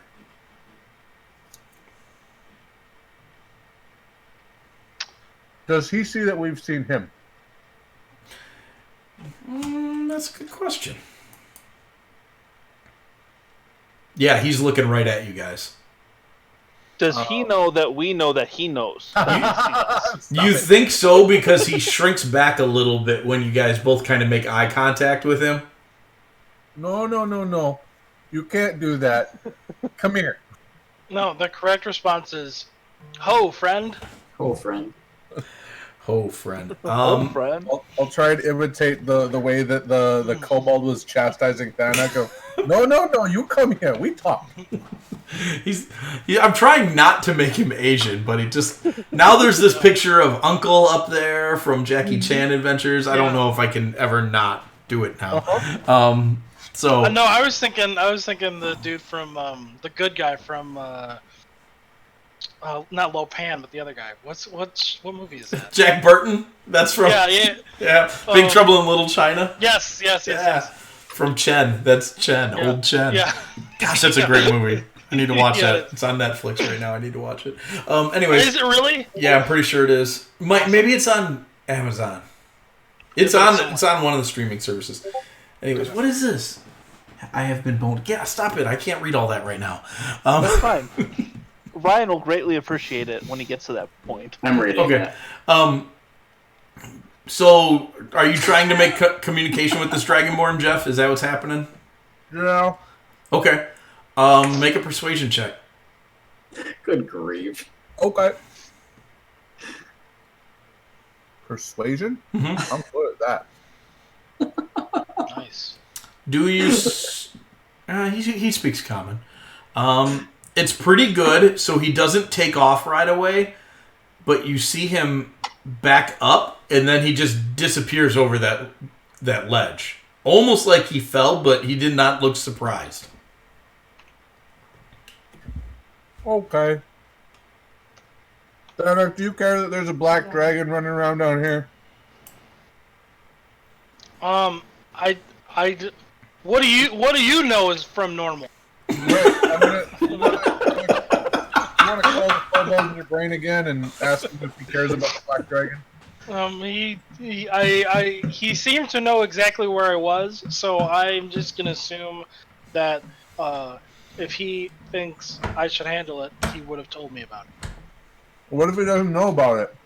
I'm sure he knows everything that's in here. Well, in your brain, he only told you about the red ones. Yeah, but that doesn't mean he. Can I ask him if he's friendly? Make a persuasion check. As you shout out, he's hiding now. We were hiding. Oh gosh, that's really good. That's a nat 20, Roll your... Oh, total 29. that was not the right dice. No, dude. Oh, that is. So that's a total of 38. You call out to him again after Jeff called out to him unsuccessfully with a 27. But not a failure, but he just wasn't a success. But at a 38, he crawls back over the ledge and he skitters towards you guys a little bit. He's seriously a full-on humanoid dragonborn, but he moves and crawls like an animal. And it's very odd for you to see that because they're not lizard-shaped, even though they're obviously reptilian. So he just moves really oddly, and he gets about 30 feet away. And what do you want? You should not be here. I'll ask him if he's hungry. Always hungry. I'll take out a ration and just kind of toss it towards him. Does Not he like know- throw it at him, but He sounds like he should know the guy we're going back to. yeah, I know. Are He- you related? He grabs it and he just snatches it and he pulls it in real quick. And he kind of skitters back a little bit and you see him kind of tuck it kind of football style. Like he's guarding it like you might come and try and slap it out of his hands again. And he's just got this really crazy look in his eye. Not I'll ask him why we shouldn't be here. the tunnels are for the Chromasics, not for surface dwellers. Chromasics? Chromasics. What is a chromasic? That's all I asked. What's a chromasic? I've never heard of that word. We Is that are like chromatic dragon? the diseased. You should not be I here. I assumed it was for chromatic, but it wasn't chromatic. It was chromasic. Disease. Are you saying you haven't always been like this? No. I have Were you- not. And he gets really, really agitated when you ask him that question. Oh, I'll stop talking. That's a good thing. Maybe you should herald us. Listen here, lawyer. He's now eating the bread from the ration, or whatever rations are. I always just picture him as like a granola bar. It's like a really big one you gotta kind of gnaw on. Yeah. It's actually a Cyrus ration. Yeah. Yeah.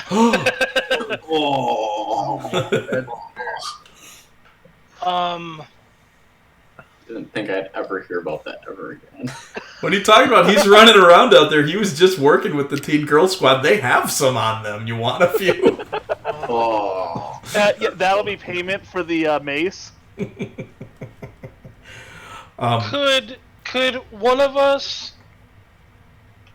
I'll ask him if we would be able. Does he want help with his disease? No help. There is no cure. Only exile to the tunnels. What kind of disease is it? Changes. It changes us. Forever. I'm going to use the rarest telepathic bond we have up and tell Thanak you should read his mind. I will try to.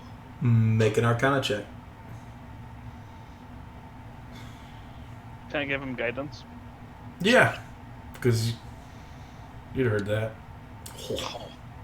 All right. So the idea and the ability to do this is new to you, and it is going to hurt. This guy's mind is wild and untamed, and it is very, oddly enough, it's very well guarded, but you rolled fantastically. You're going to take 17 points of psychic damage in feedback, Okay. but you get an image of him back in the Golden City, and he's silver-scaled, and he's got a family, and he's proud, and he's a shopkeeper, and he deals in trade spices and household goods, and he's very well respected. And one day he comes home, and his wife has grabbed the children and run away from him, and she's screaming a word that you don't quite recognize at first. And it takes you a minute because she screams it over and over again, and it's malchromasia, which is the name of the disease that transforms metallic-skinned dragonborn into ferrochromatics. And there is no cure. There is no cure, as far as this one knows. And you see him over there. He's kind of doing this thing with his head like he's got water in his ear. He doesn't know he does not know that you have this deeply penetrated his thoughts.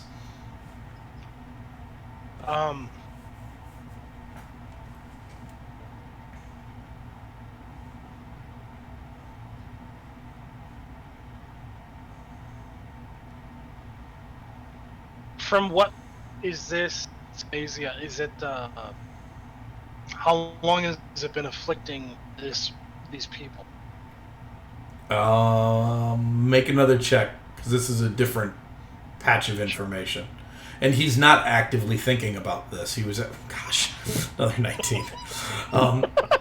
So you push deeper, and there is, again, more feedback.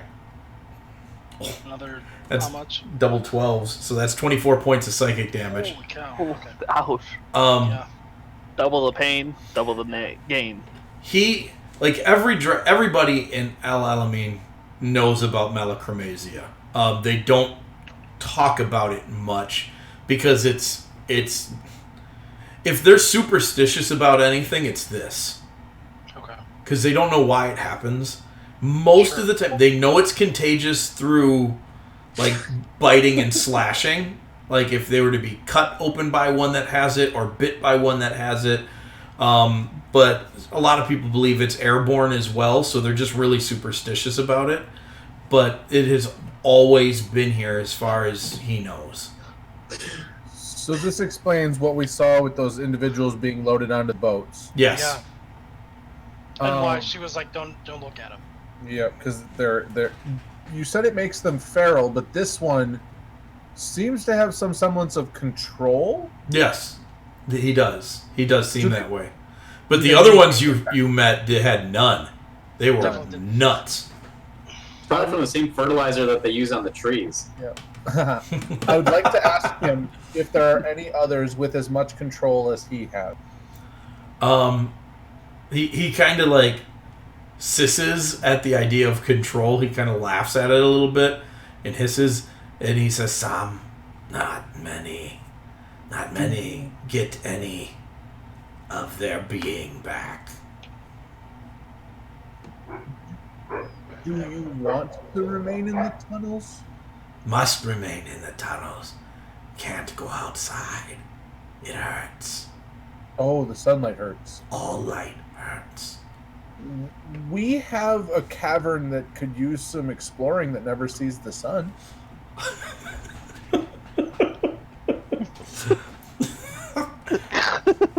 He cocks his head to the side, and he's like, You just can't go back to your city. Can we send you to a new home? I just want to interrupt here for a second. I'm not sure if Othik would say this or someone else, but What is the status of the crazy Dragonborn? Like, how crazy is crazy? I'm afraid we're treading on an international incident here. Yeah. Thanak would tell you that he's like one or two uncomfortable phrases away from just flipping out and becoming a whirlwind of claws and teeth. And fingernails? Yep. We should definitely put him with Sky. Nothing bad would ever happen. Ever. Yeah. I think this might be all we Yeah. should do with him, and let's move on. I would like to find a cure for them, but that's a later So thing. would I. I would definitely like to talk with Gatekeeper The shepherd. I mean, not that she'll give us is a shepherd male or female? You don't know. Androgynous? For some reason I thought that she was a sheep, and maybe it's not. That might be something that we want to talk with at least a delegate or somebody to maybe see Right. Yeah. if that's something that we could help with. Sure. Let's So- go upstairs. You guys let him know you're leaving. He kind of hovers around outside at the edge of your doing, and a few others kind of pop up behind him. And he snaps at them, and they snap back at him, and they kind of have like maybe an alpha dragonborn moment for a little bit, and then they scurry away, and then he disappears shortly after that as well. And you guys climb back up, head back out of the waterfall cave. On your way out, and you didn't notice it coming in, above the entrance of the waterfall cave, there is a huge brazier with an ever-burning fire in it. Oh. Keep them in. Possibly. Oh. A light source that might keep them at bay. Yes. And that's a fairly safe assumption. And so then you head back across the pond to Master Aklo's house. He's waiting for you. He's floating in the air as he was before. It's a neat trick. He wants... He asks for the mold. I'll give it to him. You give it to him, and he goes over to a workstation, and he begins to powder it. He puts it in a mortar and pestle, and he begins to crank on it. And he's like, so soft. It's so soft. Are you gonna smoke it? And he works on it, and he ignores you for about an hour, 2 hours as he's mixing this, and he comes back with this giant bag for you. I can't.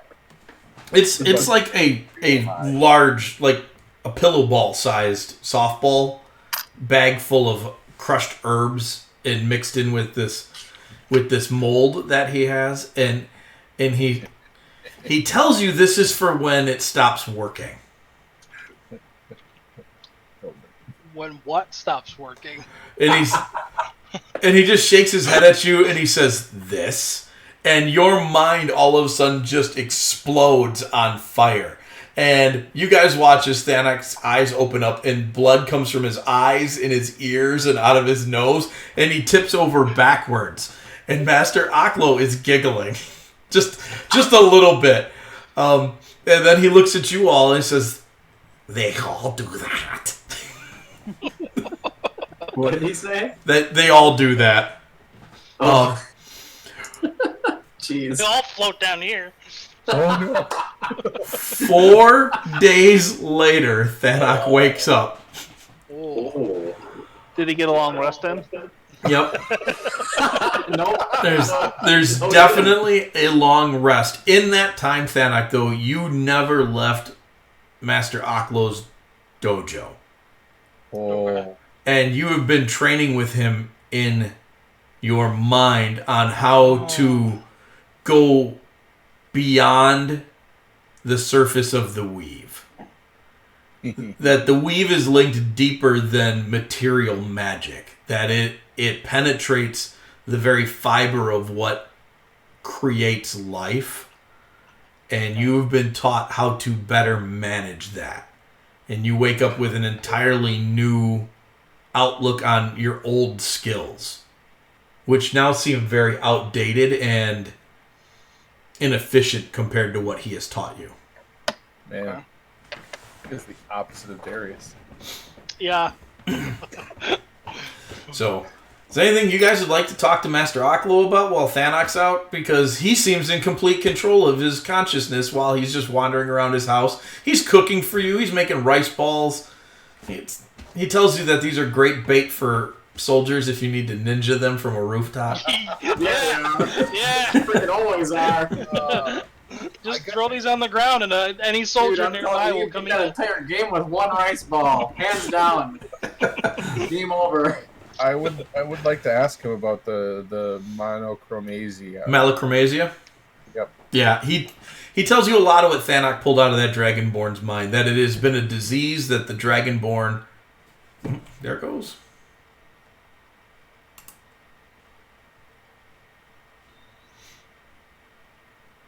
Oh. All right. I'm back. Knock it off. Time to behave again. He tells you that it is a disease that afflicted the Dragonborn that settled here shortly after the original group that was shipwrecked that founded Al Alamein when they arrived there. It doesn't affect a lot of them. The original group of Dragonborn? There was a large merchant vessel full of Dragonborn and humans from the country of Zeist across the sea on the other side of the Maelstrom. They were shipwrecked here thousands of years ago. And they started a country. They couldn't get home. How long after? After what? They got shipwrecked? Yeah, how long after they got shipwrecked did the disease start to show up? A while. A couple generations later was when they had their first case of it. Did he say that he knows what caused it? Nobody knows what causes it, and they've been researching it for thousands of years. So we probably don't have a really strong chance of figuring it out. They don't think there is a cure. They think it's something that gets tipped off in the genetics of a Dragonborn. It's not necessarily a disease. They treat it somewhat like a disease, but he says it's probably more akin to lycanthropy than anything. Oh, okay. If it had any sort of it's also like this, it's lycanthropy. So it's like the lycanthropy of Dragonborns. Something like that, yeah. Okay. Can you be affected by it? Because you're a dragonkin, correct? That has been a concern of his for years, but he does not think so. Then again, he's the only kobold he knows that has ever been here, so. Oh. All right. Then he says, well, I suppose my parents had to be here, but I don't know what happened to them. Are they down in the tunnels? Maybe. He doesn't know. They found him in the jungle as a baby. Oh, that's right. He was an orphan. I remember that now. Yep, so he has no idea. What color kobold is he? He's red. He's a red. Yep. Is it possible that you're older than you think you are, and maybe you were a silver thingy beforehand? He doesn't. He laughs at that. He doesn't seem to think so. Okay. What if he's patient zero? Oh, it was there way before he was there. That you remember. Whenever you get like that with him, your brain starts to tingle. Yeah. There's no outwitting this creature. That's what I think I'm understanding. Probably not. Okay. At least not easily. I'm satisfied with the knowledge we've gained from him. What else would he tell you about it? He would tell you that they can't endure any light at all. Like, even starlight is too much for them. Torchlight? Yep, torchlight will send them running. You'll never see one if you take a torch down into a cave. Okay. They won't go anywhere near it. We could have done It's that. good to know if he starts misbehaving. Mm-hmm. All right. Cool. Does he have any type of standing with the city itself? Not really. Not standing. I mean, a lot of people know about him, but he's kind of just this curiosity that, for whatever reason, the shepherd has given the honor of being able to live in the valley to. Yeah. So he just kind of sits aside and does his thing, and people, for the most part, leave him alone, and every once in a while he gets a visitor. And I mean, we obviously came here for Thanak. I guess I would ask him if there's anything we can do for him, or if there's anything he needs. He would tell you that he's being trained right now. He doesn't need anything. I meant the kobold, if he needs anything. Oh, no. His needs are met by the weave. He would also explain to you guys, because I'm sure you'd ask about it, and Thanak will probably ask about them when he wakes up too, because Adam's probably going, I'm unconscious, I can't say anything, so I'm going to shove food in my face. The thing you found down in the cave is known as a weave well. And there are a lot of them throughout the planet. They are places where massive concentrations of underground magic bubble up similar to a geyser, and they can be very destructive, but most of them have a magical crystal on them that acts as a valve. Who put the crystal there? Nobody knows. What if most of them have a crystal? What if one doesn't? And what happens? He says most because he's certain that they haven't all been found, but as far as they know, there aren't any that don't have a crystal on them. Has anyone tried to remove one that he knows of? It has shown itself to be impossible, even through the use of wish magic. Oh, wow. Those who try usually end up dead. what happens if you fall in? They never see you again. What happens if I fell in? Oh, You would turn into Dr. Manhattan. He would ask you if you know how the city of Chamsburg was founded. I would probably know that. Yeah, you would. There used to be a mountain where one of your kind blew up, and now there's a plateau that they built a city on. holy crap! Tony, we were there. Yeah. I know. I didn't realize the mountain went away. Oh, yeah. Where the capital city of that nation is now, there used to be a mountain. I didn't realize he blew the whole mountain up. We are so lucky we got away. It's like you were the heroes of the story. The hero of our story. And the one with you blew up in the far realms. He didn't blow up on Plainside. Oh, gotcha. Oh. All right. Yep. So. Yeah. Anything else for the master? No. Anything from Thanak once he wakes up? I mean, logistically, yeah, probably a ton of stuff. Yeah, you guys would spend time talking and working out a bunch of things.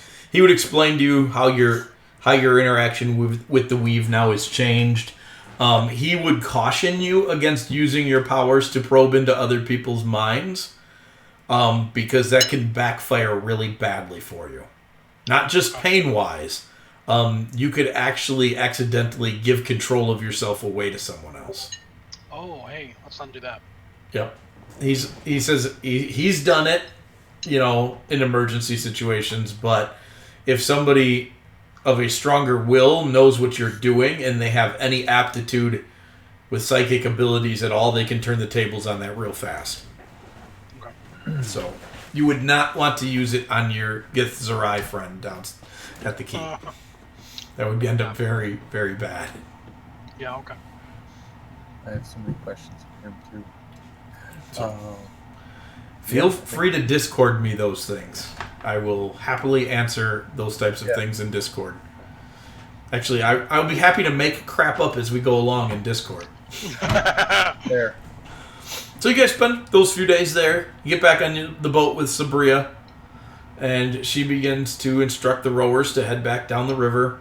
You watch the ants tree farming again on your way through, the strange liquid mining thing that they got going on out in the lake.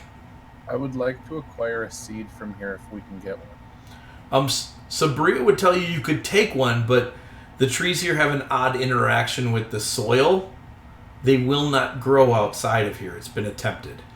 Oh, Take some what soil. if we take some soil? Dang it, Mav. Mav's just scooping in some soil into a bag of holding. You'd probably be able to grow one, maybe two, but it would wear itself out really quick. Right. Have they exported the soil from here as a... It had been attempted. Once they reconnected with Zeist is almost a complete desert wasteland. Except for a valley that works almost exactly like this one. The only difference is the trees don't grow quickly like they do here. Oh, okay. It's one of the reasons they felt so fortunate in finding this place is their country founded itself in a caldera similar to this. Except their trees don't grow at hyper pace, so they thought, well, this would be great to take back home, but it doesn't take. Gotcha. Okay. It does for a little bit, but it doesn't last. It's not a sustainable process. Yep. It costs more to export it, then it would just have it here. Yep. Okay. So the prophet that runs Zeist, he's got a garden of these trees, but he's the only one who does. Do they think that the weird properties found only here have anything to do with the weave well? She has no idea what you're talking about. Oh, sorry, that would have been. Sorry, that's. I mean, that's question. it's a Ryan question. Yeah. I mean, yes. The short answer to that is yes. They do. Yeah. Sorry, it would have been a retro question for. Master Aklo would tell you yes. That's one of the running theories. That's. Guys, we need to make one of these under our keep. Yeah.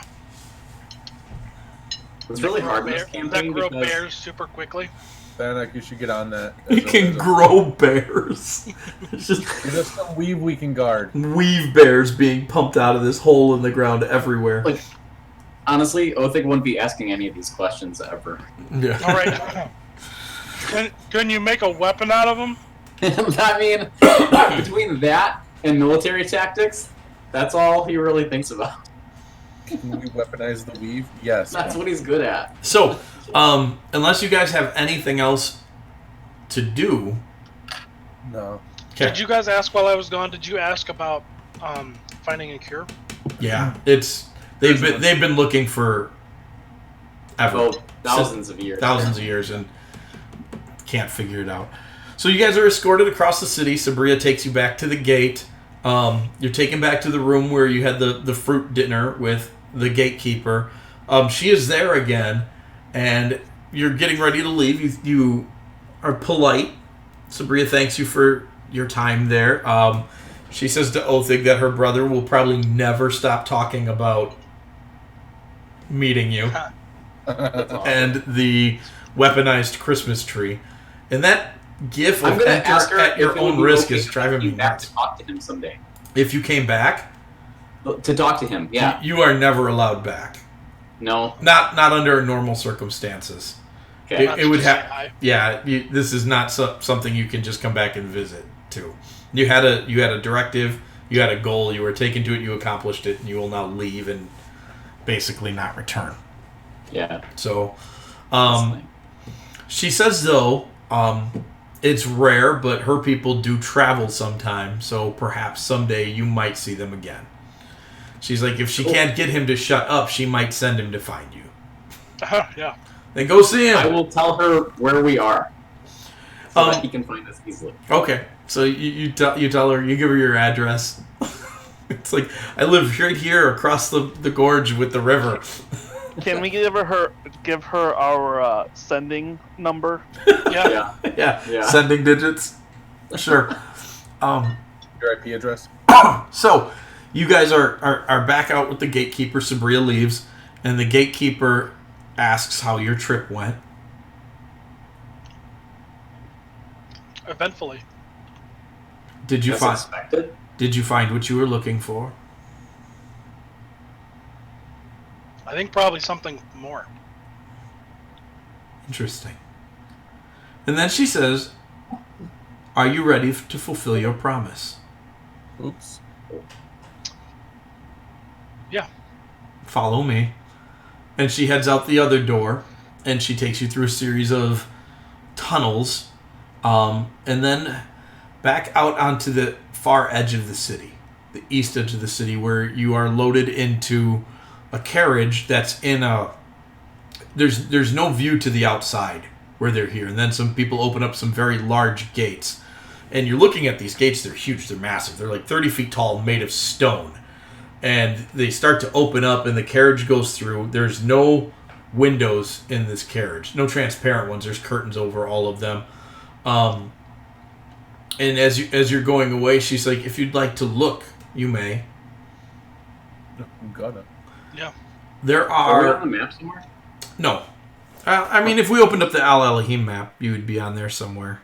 I was just looking for it, but I couldn't find it. I can share it again real quick.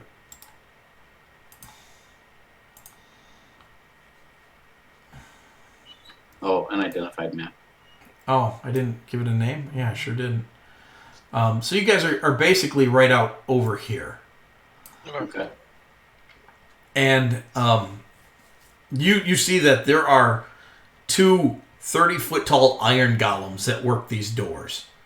And you've seen these statues before. They look like large dragonborn. You thought they were just statues. They're all over this city of varying sizes. And you're like, oh, these are animatable. And so she drives the carriage off, and when the driver gets to here, they take a turn and head into the mountains, down a road into the jungle, and you're taken up into the mountains, and the whole trip takes about 6 hours. So you'd have 6 hours with the gatekeeper. You could ask questions if you wanted to. Oh, she's in with us? Yeah. There's a driver, but she's in with you. We were told that respectful silence is appreciated by them. Is that accurate? With those that, yes. And with anybody, especially anybody that has a station above yours. Okay. Well, just basically everyone here. Right. Yeah, basically. So we know. Do I get the feeling that asking any questions about the disease would be a bad idea? Yeah, probably. Okay. Like, Master Oklo talked to you about it, but there was a heaviness to it. Yeah. That it'd be like, you know how everybody in their family has somebody who's died of cancer? It would be like flippantly bringing that up. Oh. Okay. Nope, that makes sense. I mean, But she's a human. She's a right? human. And, I mean, you could try to approach it respectfully, but it would take a roll to whether or not you offended her. I don't know if Jeffrey feels like he can get any more answers, so I think I'm just going to leave it be. Okay. But it's good to know that that's the mentality on it. Yep. You do feel like Oklo was very thorough with you. So. Yep. That was kind of what I was wondering. Yeah. So you're taken into the mountains, and again, there's massive iron golem guards over the gates that lead into the mountains, and the cavern. I'm sorry. The damage that I took from would be healed by psychic. Let's see. Okay. now. Yeah. It's been another several days since you did that.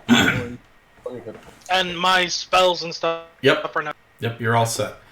So you guys are familiar with underground, and you know this carriage is working its way up inside of this mountain.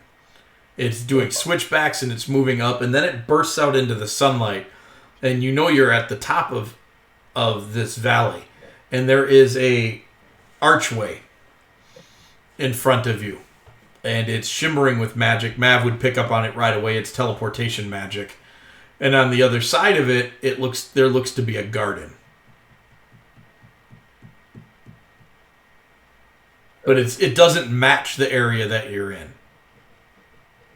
Does the cart look like it's heading into it? She has stopped the cart, and she has motioned for you to move towards the archway. No. Do we recognize the garden? You do not. I would like to make an insight check just to see if she's sending us somewhere we shouldn't go. Oh, go ahead. Okay. Is she trying to kill us?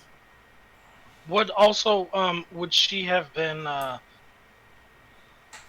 Would she have allowed recasting telepathic bond?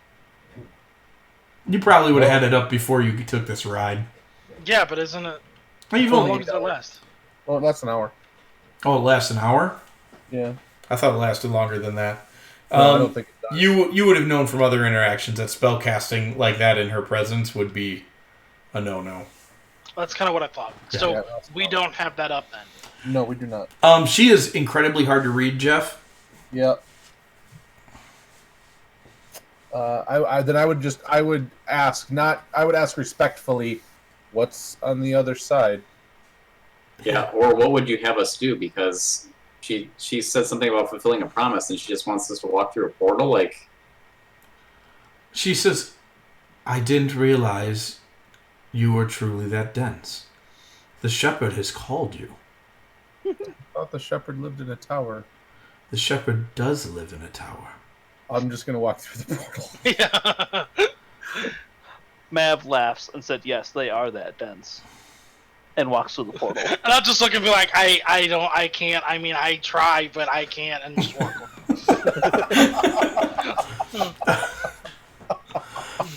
You guys move through the portal, and it is instantly cooler where you are, probably by about 15, 20 degrees. It's windier, and there you are. You look around and you see the garden that you saw through the archway, and then about 30 yards out from that, you see a ring of crenellated wall, and all you see beyond that is sky. Oh. All right. Looking around, there are several large fruit trees, and lots of shrubs and flowers and whatnot. Does this feel reminiscent of Zinji's garden? It is very similar to Zinji's garden. I am going to bow to the floor with my face. You hear, "Get up, fool!" We don't do that here. Because the last dragon really liked reverence. So you guys watch as Jeffrey throws himself basically on the ground. And then you see an old man step out from behind the trees. He is bent. He's kind of haggard looking. He leans really heavily on his staff. He's wearing a flowing red crimson robe with all these gold trimmings. He's super bald on top. He's got that old man, like, sagey looking tangly hair coming off the sides. And he's like, "So you promised to help me, did you?" We did. Come. That sounded suspicious. It should not be. Fair enough. So we'll go with him. Okay. I'll go with him. I'll help Phil off the floor. Phil! Jeez! We're never gonna get it. We're never gonna get it. As long as you guys continue to I think we all still probably just call him Phil to his face. Phil, get off the floor. Yeah, that's not too far off. More gray. The hair's not yellow, but yeah. He motions over to a couple of benches, and he asks if you'd like anything to eat or drink. Yeah. Drink? Yes, drink, beverages, That wasn't liquid, a question. That refreshment. was more of a, what do you have? What do you want? That's still a question. He snaps his fingers, and floating in from the sides of the garden, there were stone pillars around before, and you realize that they're hollow. You can't see anything, so these unseen servants kind of float out, and they have trays full of fruits and other food and meats and cheeses and flagons of ales and beers and wine and Oath exam. And he laughs. He's just so many people that come here are so stuffy. I hate it. I'll lean over to Oathig and be like, would it be disrespectful to ask to see if he's got any Titan Brook ale? Dude, Not at all. You know he's got some. Ask. Eyebrow pops up. He's like, "It's gonna be that kind of party, is it?" Yes! Yes! Some memories, my friend. So he gives it a double snap, and like another servant comes out, and it's got a small golden keg on it, golden painted cask, and you all start to sip, and he's Sip. for a dwarf. right, dwarf sips. Oh. Yeah. And he introduces himself as the shepherd, and he says, "I had another name a long time ago, but I don't recall it anymore." And he stops, and he's just kind of a fun guy. He's fun to be around. And then he stops, and he gets a very serious look on his face, and he's like, "I'm sorry, my friends. It's time for business." Yeah. And he shoos the servants off, and you hear a whooshing sound, and a shadow passes over the garden, and you look up into the sky, and there is a massive winged creature in the sky, and it flaps its wings a few times and lands down in the garden. Make perception checks. Oh boy. Is the old man still there? Is this a separate thing? Yep, he's still there. Those are real bad. And these are so bad. You guys are so bad at this. You guys are so bad at this. Don't blame it on the To be fair, If anything, that makes this better. Yep. There is a large silver dragon that lands in this garden. Oh. Is it we're like, hey, you want some beer? is that what's her name? Yeah, Lady Vastia or whatever her name was. This one is far larger than Vastia. Oops. Oh. Daddy's here. Hey, do you know Lady Vastia? We're drunk. All dragons know each That's other. exactly how you'd ask it. It looks really ticked off at first when you mention her name like that, and then its head snaps around, and it transforms into a 40-ish-year-old blonde man wearing shining silver armor, and he's like, "I'll take some of that." There you go, friend. I was gonna say Jeffrey will hand him his. He's been sipping at it. He sits down next to it. He's like, I know Titan Brook quite well. Friend of mine, really. The name's Jerome. I was gonna say, is this Jerome? That's great. Yes! Why does every dragon get a regular name? Like Vastia? They have name. No, Like Carthodilogist? Yeah. you guys named my dragon. What did you name it? Keith. Keith. You did name the dragon Keith. Jerome. How well do we know Jerome Argenbach? We don't know him at all. You don't know Jerome Argan. No, he goes by Jerome Argan. But his real name is Argenbach. Yes, this is what he goes by. And he says, Shepherd. And the old man's like, yes, boy. Oh. He says, you know why I've come? I do. Why are they here? And he looks at you, he's like, no offense. We're gonna help. And that's what the shepherd says. He's like, these are the ones that I chose to help you. We're wasted. Well, like as like beer is like dripping down our beers, we'll just like toast him. Oh, Thing has a whole apple in the side of his mouth still. I picture you guys getting dwarf wasted, and Jeffrey just gets white girl. Yeah, it totally gets white girl wasted. He's got a white claw, and he's just like, "Yeah, we're here to help." Yeah. Are we at the point where we're remembering things? The legendary. No, not yet. No, that's deep. You got to get deep in your cups to do that. Like you're all it's just surface stuff right now. You're like, hey, remember that time a kobold made Thanak's nose bleed? Yeah, that was yesterday. And ice brain. Yeah. His eyes and his brain. Yep. And so you all have a conversation, and Jerome lets you know that there is a major problem with the scale accords, is what he calls them. That someone has been snatching the children of dragons. I am not allowed to say a name, but is it that guy? I think with as drunk as we are, somebody would probably say That's Jeffrey. something about the cults that we've been dealing with. And the red dragon. The what is it called? The Pentagon? The Pentan. What's the name of that cult? Pentan. Yep. Jerome would tell you that it is believed that they're involved.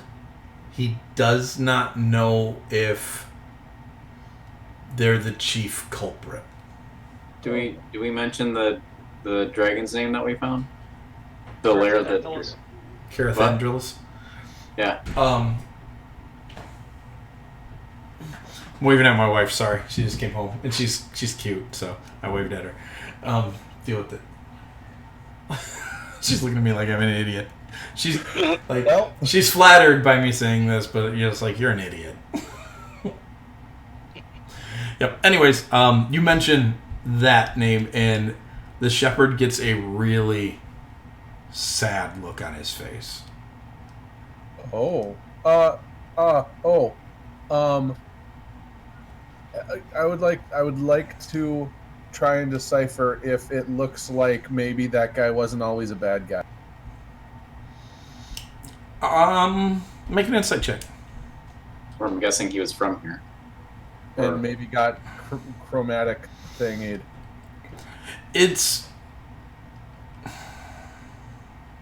You can't quite tell, but whoever he was super close to the shepherd. Yep. Okay.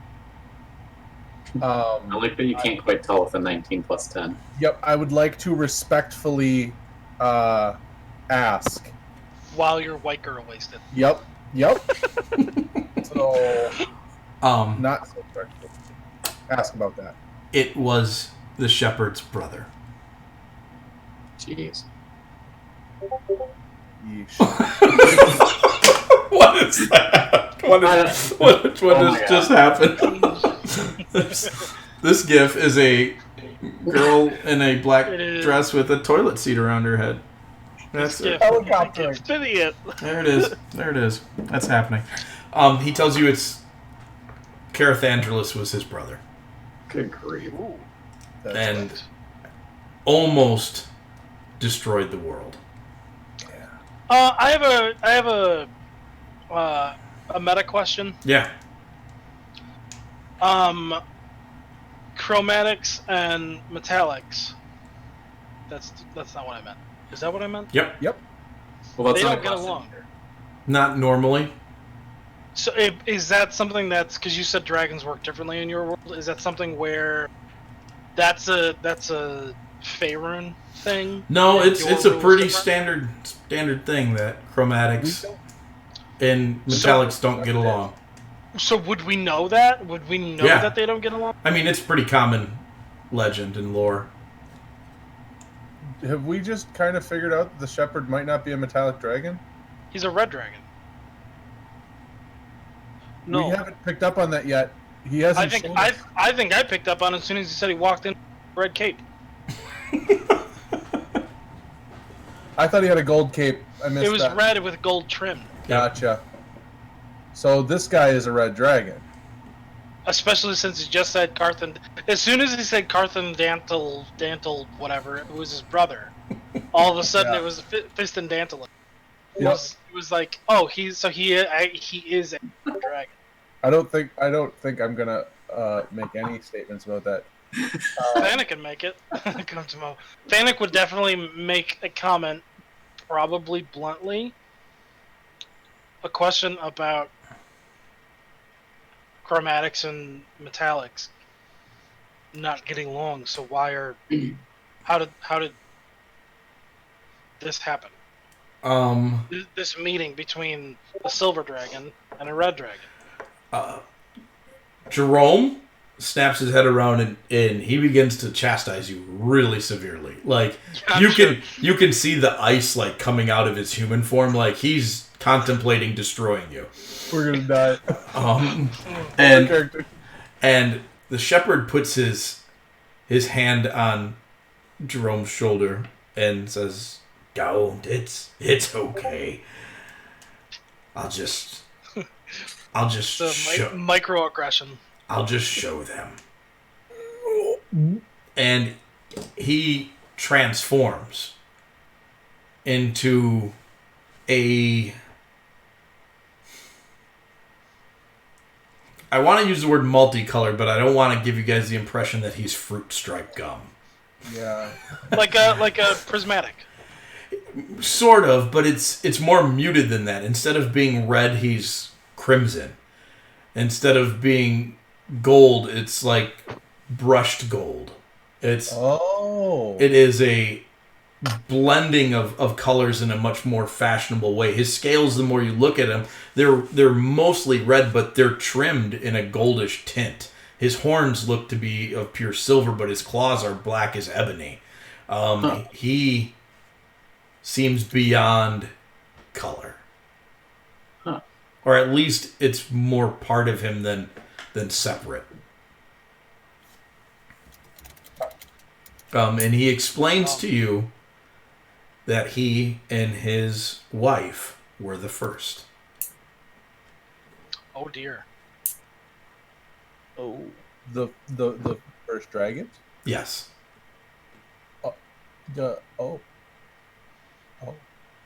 Oh, okay. Huh. So does that make the shepherd the son? No, the shepherd is the first. Oh, Shepherd's the okay. first. Jerome's a straight silver dragon. Yep. The shepherd is the first. They were created. Then created after them was a platinum and a red dragon. oh, Gotcha. His brothers, so to speak. Yeah. And after that, then the war in the heavens began, and sides were chosen. Yep. Oof, da. For us outside of the game, is the Platinum Dragon, is that Bahamut? It would be. And the red dragon. Well, yep. Okay. I don't remember where Tiamat falls in your world.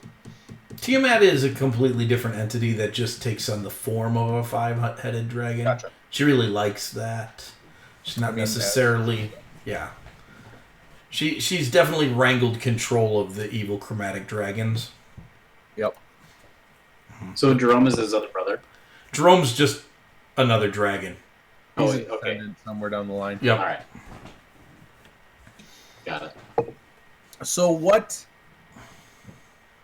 do you want us to do? We want you to get our children back. Oh, Sure. yeah. Slash in. Do we still have a telepathic bond? Nope. No, we don't have it up. We have a drunk bond. Okay, the man's gonna keep his mouth shut for. Mav, do we want to sign a contract? Pretty sure we Mav already would, signed it. Mav would kind of glance your way and say that their authority or being is sufficient enough collateral. Oh no, I was gonna let Like- them drop the contract. I'm asking if we should sign one. I was asking for legal.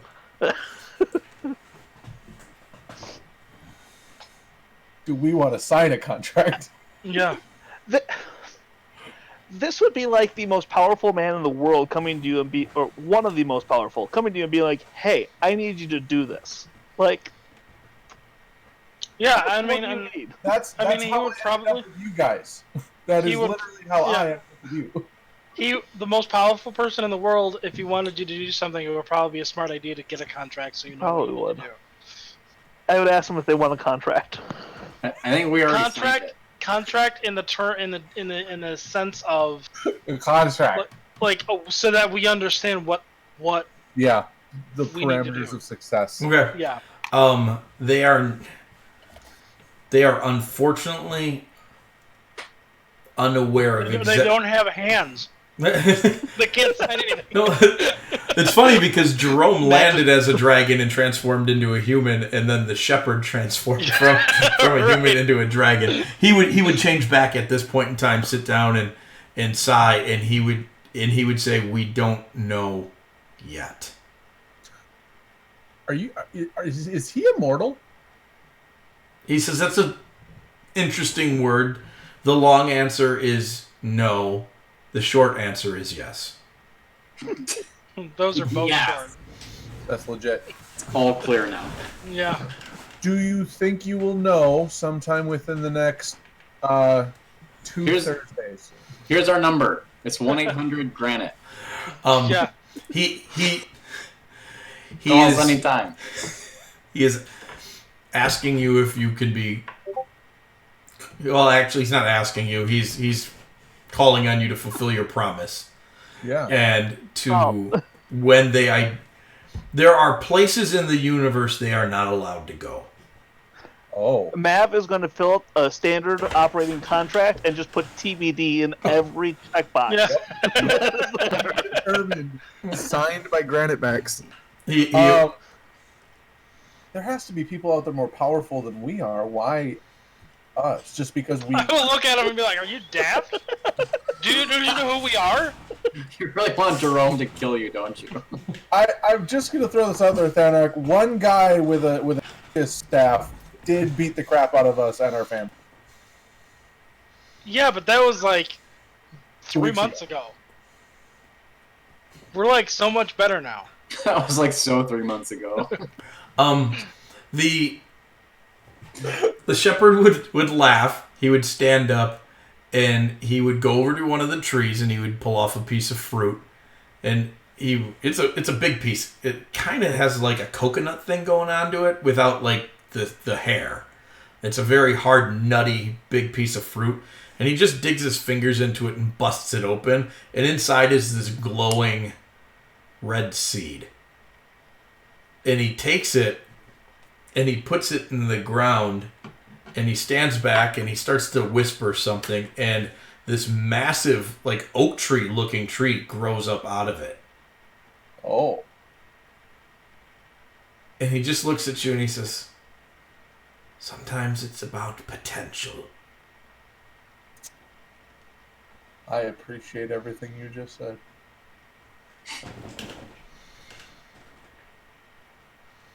Wow.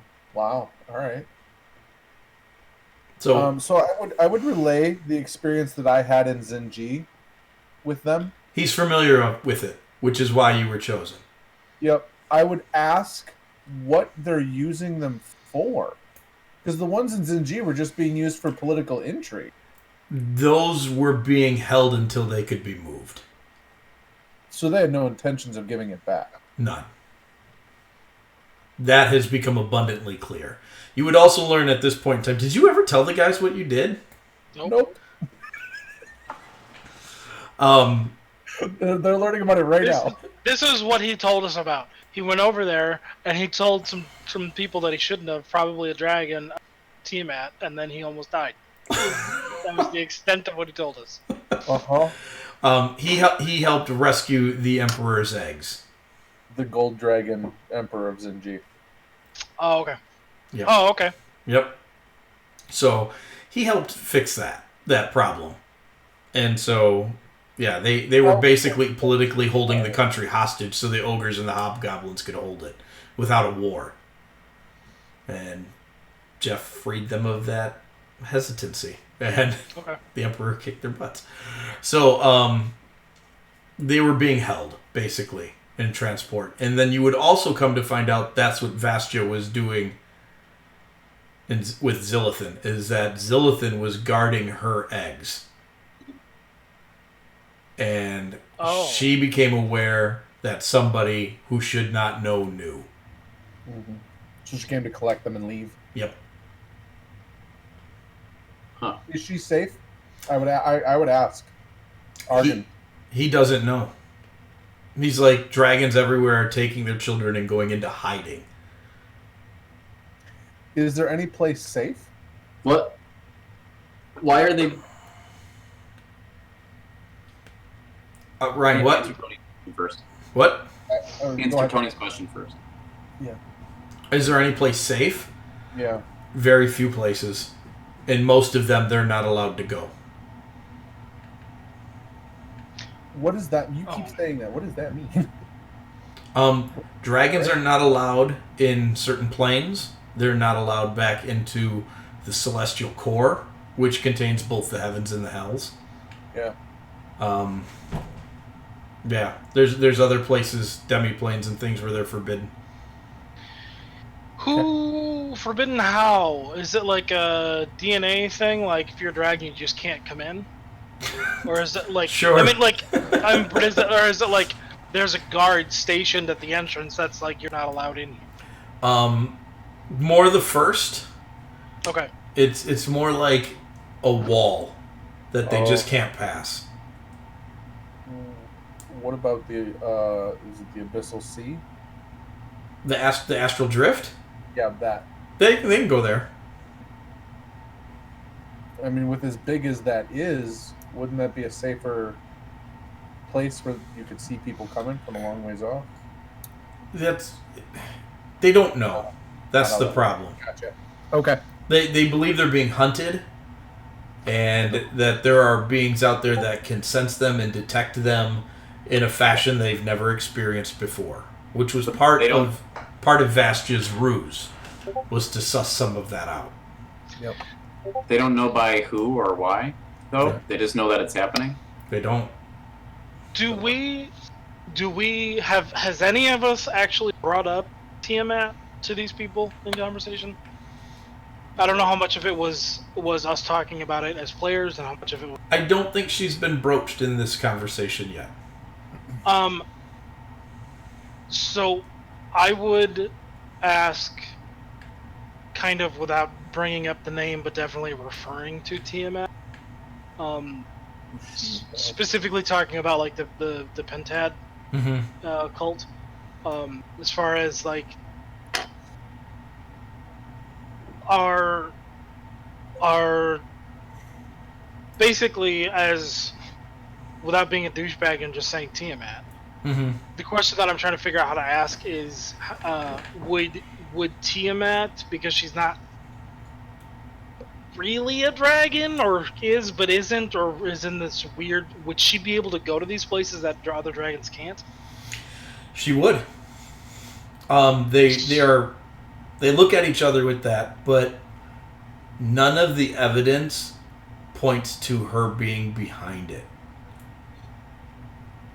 Do they have any ideas? What? Yeah, go ahead.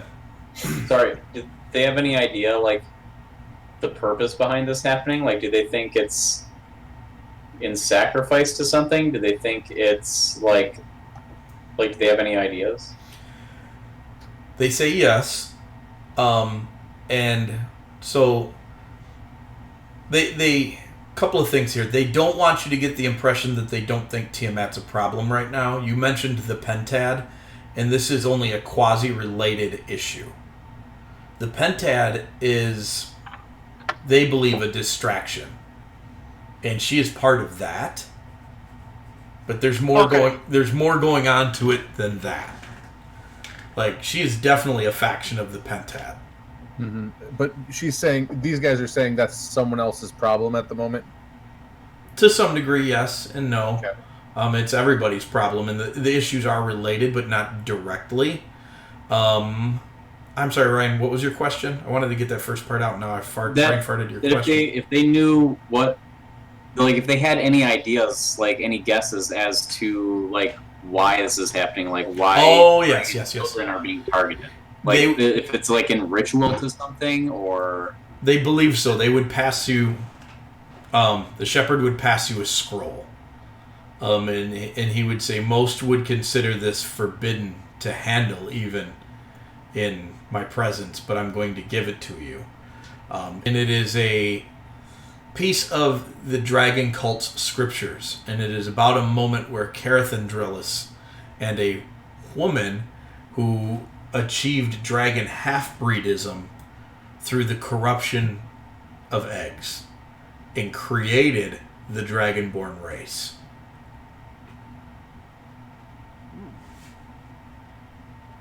Okay.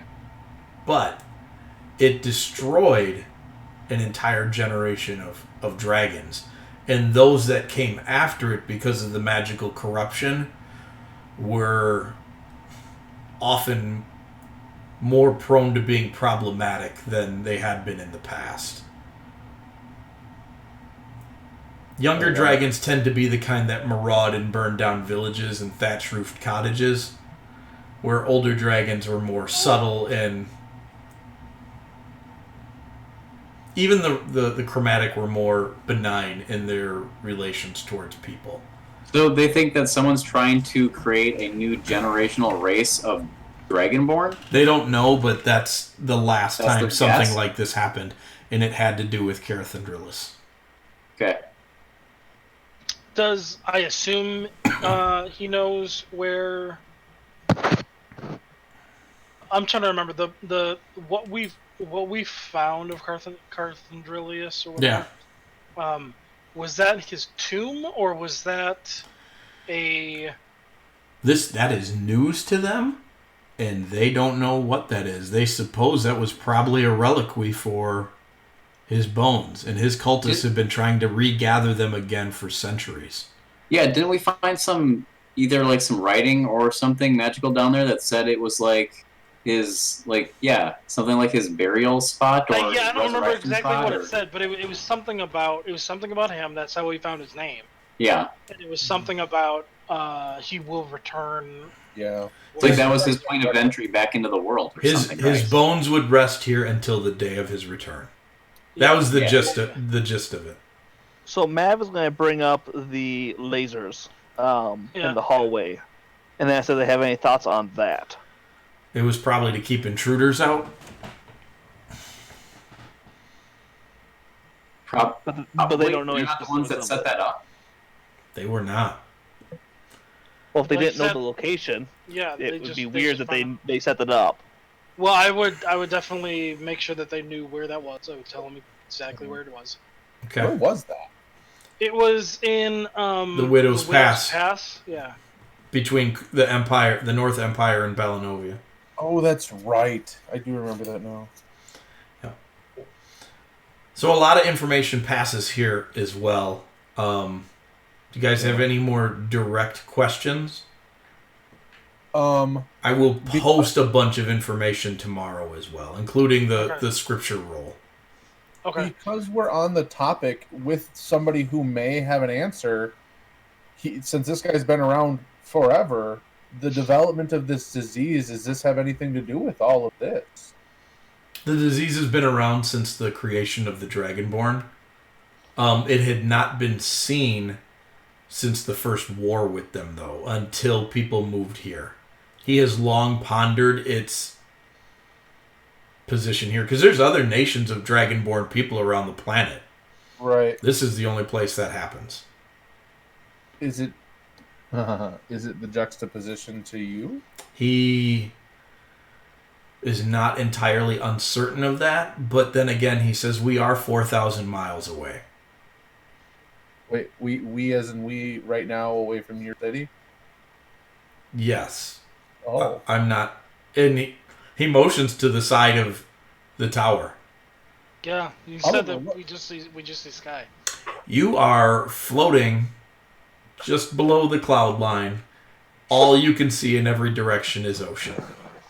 That's awesome. Oh, I don't like that. I don't like that at all. Mav has some new questions. I'm gonna look at Jeff and be like, "You said you had Featherfall, right?"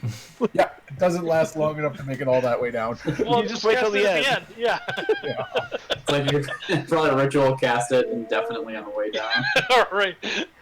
Mav is going to inform Thanik that we need to start examining this for our future fortress. I was going to say, guys, our stronghold is garbage compared to this, guys. Yeah. This isn't that guy. This isn't the same. No, this is not that guy. You can deal with that guy on Saturday. All right, I just panicked. Oh god. Meanwhile, 4 grumpy old men come barging in. Oh. Yeah. All right. Yeah, this is intense. Yeah. Is there anything that they can provide us with to help ensure our victory? Are you asking for treasure? No, I'm asking for wings. I kind of want wings.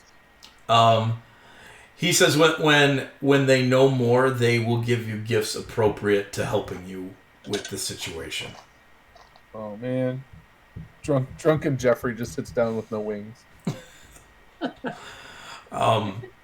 He does ask you where you'd like to go next, though. Ooh. Oh hey. Hey, do you know where Monk is? Yeah, Kensei Monk is? Just any random one will do.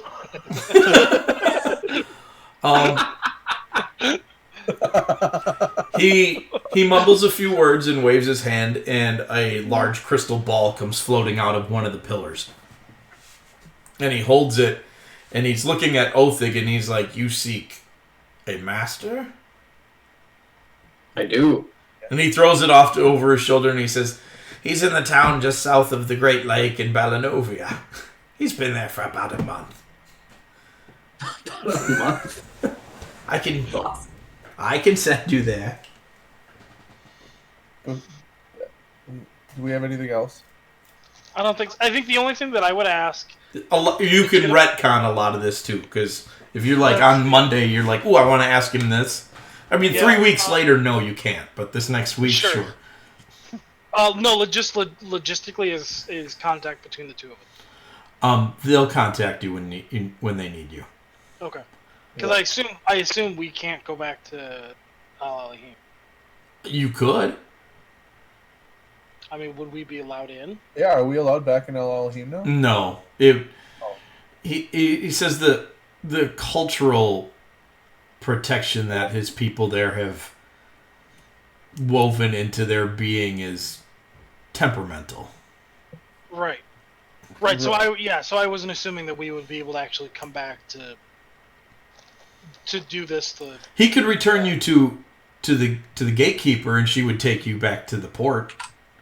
But you wouldn't be able to just go back to the city and run around. No, I just meant if 3 months from now, if we have something that we want to tell the shepherd, I almost called him the prophet. We wouldn't be able to just let him travel here and go in. No, you would not. So if we find anything out, we just have to hold on to it until you contact us. He says that there are people closer to you that you could talk to, that can get a hold of me. I was gonna say I can cast sending. I can probably give it a go. He looks at you and says, "Please don't do that." Yeah. He said the amount of people that try to sending me, I've had to change my sending number 7 million times. So it's worse when Balanovia holds elections. Election years are the worst. Yeah. Can we count on your vote? No. God. Mav would have 2 questions for him. Yep. The first would be regarding his location that he's looking for / person. Oh, the Othig one? No. Oh, yours. Mav's. Oh, he would tell you that. I thought you were already pretty clear. You have to go to the memorial. Yep, to the memorial for the Bastions there and meet with a spectral guardian. Okay. And then the second question he'd have is there a token or something that they could confer upon us to show us as allies of the The people here? The shepherd. the dragons? Oh. Yes. There could be. He would give you all a signet ring. Cool. That's legit. Let's do that. I like rings. I was gonna give you all a tattoo, but Jeff's already got one. I don't want to steal his thunder. No, I would totally. I had asked for a tattoo before. He did. Multiple tattoos. I asked for a tattoo while we were in Al-Alhim, and you said they don't do that here because they don't believe in it. Because they think it's stupid. I totally want the Master Dragon to give us a tattoo. Other people think that's stupid. Yeah. All right, he will This give tattoo you. says we're... Look what he did! I want never do my that. That's tattoo fake. to either be by fire or claw, if at all possible. That's what it's gonna say: by fire or claw, if possible. So, That's he would ask that you. He's like, okay, disrobe. Naked Jeffrey. Almost immediately. Or naked dwarfs. You're not a Ken doll. You just got no berries. Jeff, do you remove the belt? Yes! I don't think I do. I think I leave the belt on. The dragon looks at you and smirks, and you hear in your mind, they know you're not a dwarf, right? Yes, but the beard doesn't, and it goes away. Okay, and then he does breathe on you, and you see all sorts of different things coming out of this breath from this dragon. At first you're like, oh, it's fire. No, it's not. It's cold. It's lightning. It's straight magic. It's energy forces I am completely unfamiliar with, and it washes over you. And at your shoulder, you have a small tattoo of a dragon that spirals around your entire body and wraps around it, the claws holding you at your arms, and then down your legs. And as that happens, it fades away, and you only have an eye left on your shoulder. Oh, that's legit. But he tells you that any dragon who views you will see that, and that is his mark, and it is respected on all sides of the scale. Nice. Oh. We totally, the four of us, we just met the shepherd. Let's go get a tattoo.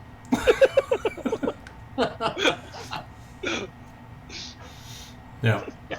Awesome. Sweet. And so looking at it on each other very briefly, it looks a bit like he did when he transformed, except probably a bunch younger and buffer. Yeah. Not old dude shepherd, more like young and taking on the world shepherd. Yeah. It was Shepherd book. artistic freedom license. Yeah. Yeah, Ryan, you do look frozen. Yep. Oh yeah, I thought he was just constantly smiling. I thought you have a dragon tattoo, and so he's just perpetually in a good mood now. He disconnected from Fantasy Grounds too. Oh no. Mike... Wait, we all have dragon tattoos. Does that mean we go 2 times faster? Well, I was going to ask, if we are successful, would we be able to work it out that these actually become dragon marks, like in the dragon marks from? Maybe. That'd be cool. Maybe. Because there's ones for everybody that would benefit our group. We'll see. I'll have to think that through. While we're waiting for Ryan to reconnect,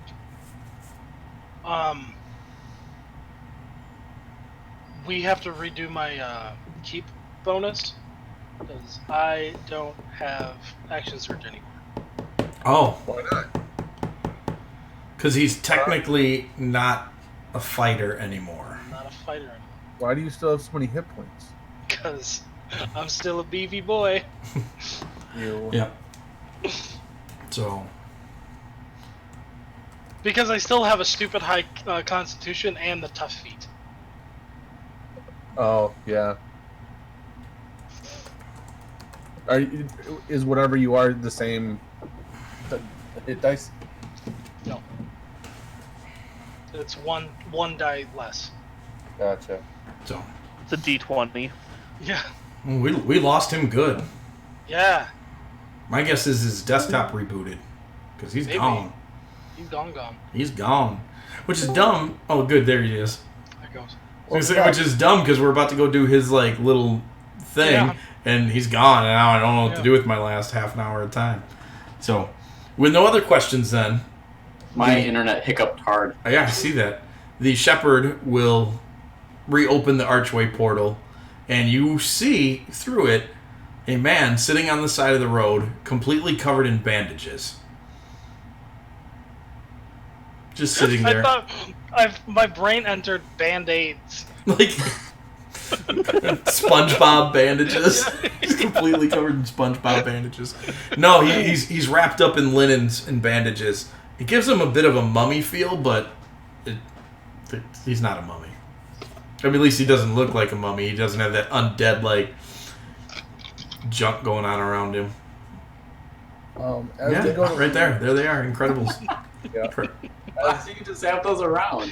Awesome. I had them when I moved because I had them for the kids, and I put them in my bag, and they've just literally been sitting up there for a year and a half. Yeah. As we go to leave, I think Jeffrey's going to go over by Mav and just be like, I think Phil really would have liked this garden. And I'm going to take one of the pristine griffin feathers. And I'm just gonna leave it somewhere in the garden, because that was one of the things that made that special set of armor he had. Yeah. Do you? Are you gonna tell them about it, or are you just gonna start leaving crap? I'll let Mav know. Are you gonna let the shepherd know? I would do that in full view of the shepherd. He would smile and Punch you out. no, he would punch you right off the ledge, and say, "Not all treasure is gold." Yeah. Yeah, and he would thank you for the gift. As soon as he says that, I'll point at Jerome and go, "Some of it's silver, huh?" And as that happens, the portal snaps closed on your finger, and you now are missing a finger. And you're now a woman. It wasn't his finger; it snapped closed on. Yeah. Oh dear, I wasn't pointing with that. You never got dressed again, did you? Right. Wandering the garden naked. Enjoying the peace. Sounds like tranquility. Yep. So you guys appear on a road. About 30 feet away from you is this dude sitting on the ground, just hanging out there. Do I know his name? No one knows his name. He has refused to tell anyone his name until someone bests him in combat. Oh. I'm gonna just put my hand on Othig's shoulder and tell him you've done a really good job so far. Don't screw this one up, and I'll give him bardic inspiration. Can I go up to him and be like, "Am I the warrior you're looking for?" He wouldn't even look up at you, and he would say, "Unlikely." Ooh, picking a fight. I'm gonna tell him, "You're the Kensei monk that I've been looking for, though." Am I? Why? Oh man, I thought about how to say this. I totally forgetting it. That's-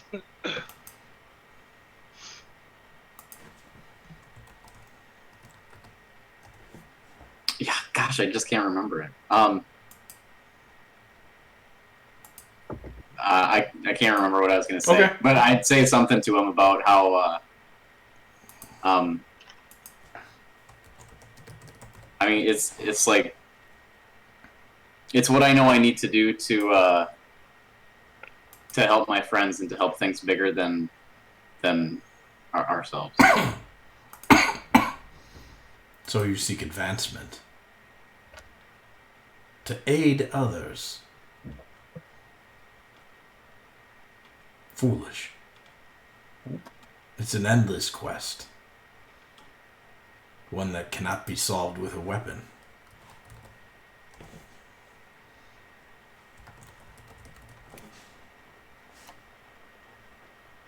I don't know what I would say to that.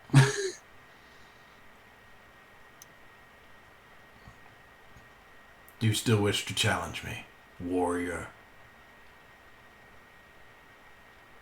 I do. Then prepare yourself. And he stands up. He walks a little bit away. He's stretching it out.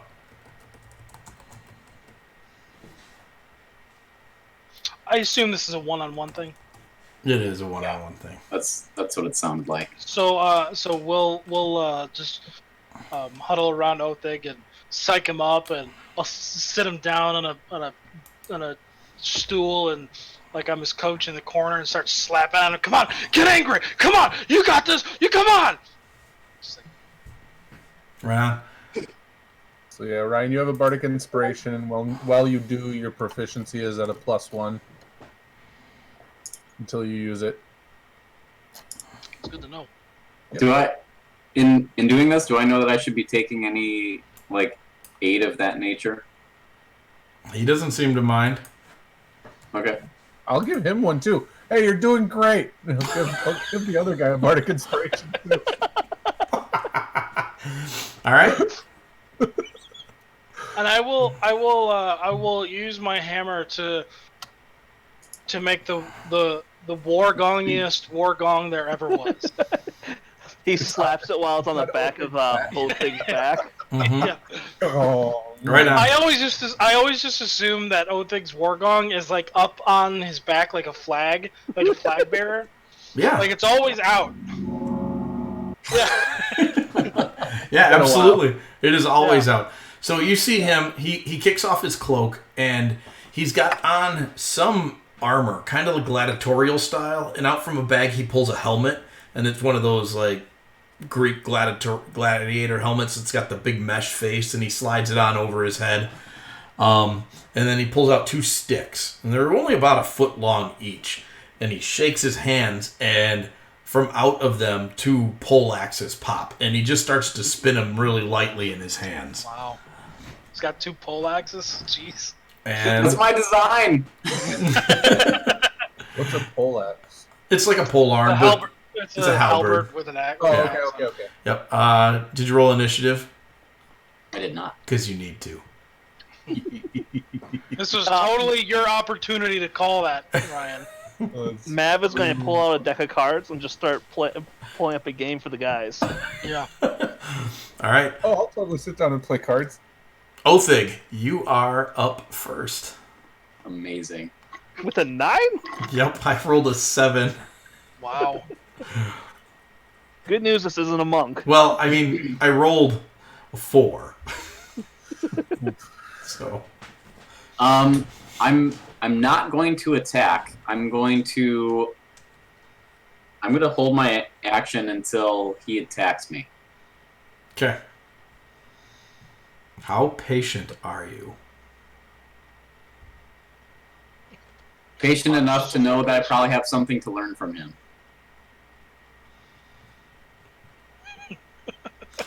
You guys are playing cards. These Yeah, 2 for a jokers are while. standing at each other, staring at each other. Definitely Like- cheating. Like, there's time, and he starts to have a conversation with you. He starts to have a conversation with you about why aren't you attacking, and you basically tell him because you have something to learn. And he says, "I think you've already learned that lesson. Now, Oh. strike."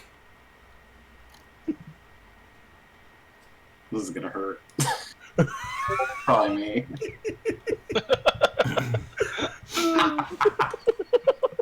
Alright. How far away are Points, we? that's what that tube is. You're about 20 feet away from each other. Okay.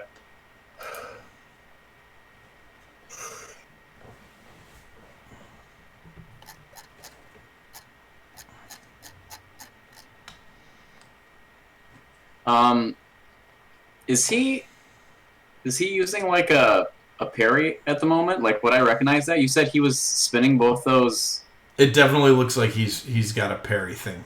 Like, it's very similar to what Ziz has taught you, except he's doing it with both axes. Yeah, that's what I was afraid of. Okay. I'll try to make an attack. All right. For my series of 3 attacks. Love how you have Death Ward on still. Yeah. Oh, that's awesome. It's extra Might Death be it. Wardy. I'll action surge. Oh, that was from like a week ago, though. You probably wouldn't still have that. He actually still would. Oh, okay. What's that? We weren't in there long. No, we were in there I for don't know. 5 How days. How long was he staring at the other guy? Because it might be off by now. Yeah. It's not. Oh, It's still okay. there. Yeah, it's Oh, okay. Did you catch that? I did Mike? not.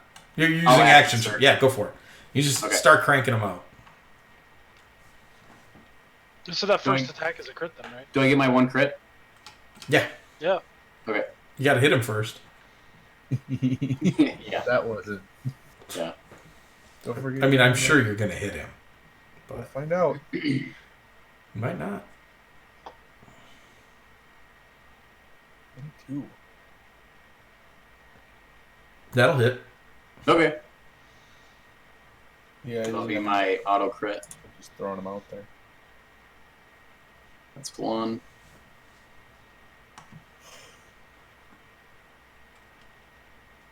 Well, What the? Why did? Hold on.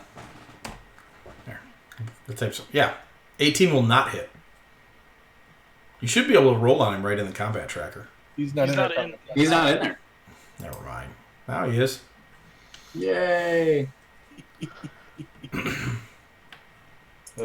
He doesn't have the damage though. Because I didn't put it in yet. There you go. Okay, cool. Get it. Got it. There we go. Let's go, John Cena. Yeah.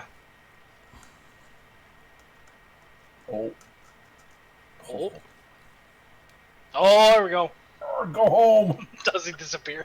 No, I need to learn from you. Come back. The one time somebody else's important thing disappeared. That's so great. I would have been so happy if he actually poofed. Yeah. Oh, Mike is like, maybe. I think that was 6. Yep. Yep. That's sick. And then I'm gonna parry. Do it. Go all in. I did. No, don't parry. Do it. Hit him with the butt. No. Oh, man.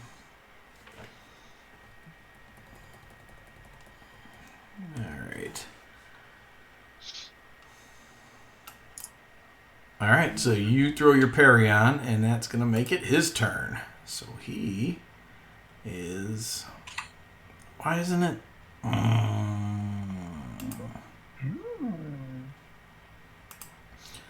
So he comes at you, and he's swinging both of his weapons around, and...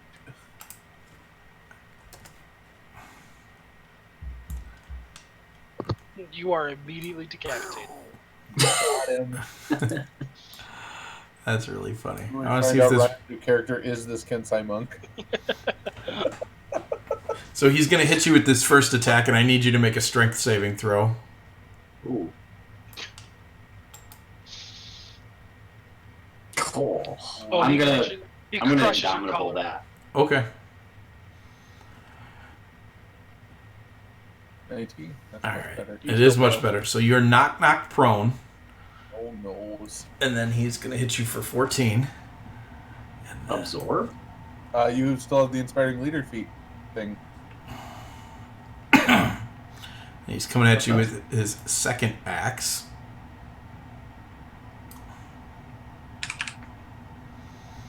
He's going to get you. Oh, dang. This guy is hard. For 19, and then he's going to come at you with his next attack. Oh, Thing, why did you bump your wounds up? He said I got hit for 14. Yeah, I rolled it on you. you had 10 hit points. Oh, I didn't notice that. Yep. So, And he is going to use his lucky feat and not roll a 1. oof. Oh,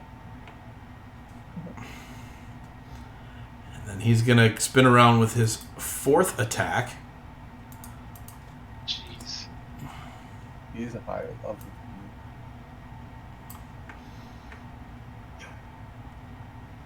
Oh. Jeez, son. And then he's going to hit you with his fifth attack. Good lord. This, Mike, you do I got... consider this guy an ally? What? Do I consider this guy an ally? No? I'm just wondering if, like, when you? my halfling sense goes off when someone nearby gets a one, if I Oh. would be like, Oh. no ones. Well, he And just hasn't like, presented himself like an enemy. And then his Yeah. sixth I think attack. I mean, if you want to help me get killed, I guess go ahead. I want to be able to help you, and if I'm playing cards and my halfling sense goes off, and I just go, no ones, and it doesn't matter who gets it. All right. Well, that would just mean that you're a Right. terrible herald. So he spins around, and every time he hits you, he's spinning again. And he just comes at you again and again with these pole axes. And you're both like 10 feet from each other. You're both doing this at reach with one another. So it's just these long clattering weapons and spinning. And his last swoosh, he comes in and he crosses him over and he hits you with his left side and then his right side. And then he comes back and he pulls him back, and the stab or the pole axes go back into the stabs, and then he takes a step back from you. And he's just looking at you, and he says, well, you can take a beating. I can. That's all I got to say about that. All right, you're up. Okay. Oh, hey, don't forget you have a +1 to your attacks. It's true from his proficiency. Yeah. Yep, because you have a bardic inspiration on you right now from Jeff. That's his thing. Which up until now I hadn't really paid attention to, and I was like, wait, everything +1. What am I doing? Yeah. Oh. Would any of my attacks hit them? One of them might have, but... He had a 21 AC last round. Oh, so no, it wouldn't have. Okay. The only one that missed that was close, I think, was the 18. Yep. Yeah. Okay. So, Othig, you're up. Okay. Look at the guy's bicep. I was just looking at that. He's a stupid synthol user. What's simple? That's what that is. It's where you And- inject synthetic oil or whatever into your arms. It swells your muscles. I want that. No, it's extremely dangerous. You have like cardiac arrest from. Well, I mean, at least it's a. Also, do you see that guy? Like, Yeah. he fell over like a little girl Yeah. That's fair. from a very fat I man. look more Dude. like the guy. Let's be real. Critical hoe. Nice. Critical hoe? What? Like Thundercats hoe. Critical Yeah. hoe. Not like... Actually, it's a new podcast. All of a sudden, Othing's over here hoeing it up. Critical hoe. Alright, that's my turn. All right, so you hit him a few times, and he just stands there and takes... Actually, you critical him. So... Yep. And he looks at you, he says, I am extraordinarily surprised you hit me. And then he just charges forward with his fists. And he is going to flurry of blows you. Flurry of blow. So Oh, punch you're not a monk, are you? punch 1 is going to hit. 25. Punch 2 is going to miss. Yes. You managed to block one. He has a bardic inspiration. He's not going to use that. Punch 3 is going to hit. And then punch 4. Gosh, that is insane. Look how big the guy's muscle. Those aren't Is muscles. going to hit. the Othig, point. I need 3 Constitution saving throws from you. Oh my gosh. So you just inject that and that happens? Yeah. That's legit. No, Okay. it's not legit. So the last one gets you. You don't take the stun on the first few punches. You're just like, no. And the last one, he just catches you right in the side of the jaw, and your whole body tenses up. And you go into stunned mode. You also take 36 points of bludgeoning damage. Whoa. And he backs up, and he pops his poleaxe out again, and he just pushes you over with it. And he waits for you to get up. So, make another saving throw. Strength, Constitution saving throw. I'm so sad I'm not still a druid. Make another Constitution saving throw. Okay, so you roll over after about 15 seconds. You roll over, pick yourself up, and he has his poleaxes back out, and he just motions for you to come at him. Oh my god, alright. I like to think that like Thanik is just in the back, like telling him to duck. Are you not playing cards with us? I am, but I'm just like half paying attention to both. You're a thwack and you're like, you should have ducked. Oh. Duck, dummy! So you come back for him after that, after the stun, and he just sidesteps everything. He's moving so fast. He's not even parrying. He's just stepping out of the way of everything, and then he turns back on you again, and he comes at you with his poleaxe. I thought anything over a 22 still hit, but did like That is normally how things work. Oh. Was it a 22 that automatically hits? I thought it was 23. It's 23. 23 is an auto hit for half. For some reason, I was thinking it was 25. Yep. So, yeah, and then he's going to nail you. This guy's legit.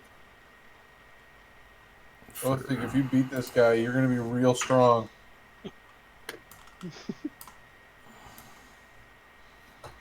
Let us know when you want us to deal you in. What am I saying? I already got your hand ready. 3 hits. And so he's going to hit you with all 4 attacks. So oops, not those dice. How did it pull those? That's weird. What's up? No, nothing. That is going to be the damage from all 4 attacks, and then you're going to have to add 9. Oh my gosh. So it is not enough. So he just wails on you some more. And Death Ward is active. You do pop back up at 1 hit point. Yeah. Actually, you pop back up at 25 hit points. Oh! Bonus. Because it was a bonus Death Ward. You need to cast out. We need to go back there and you need to cast out on all. So you would have 120 damage, yeah. And he's shocked. He's like, "You're no orc."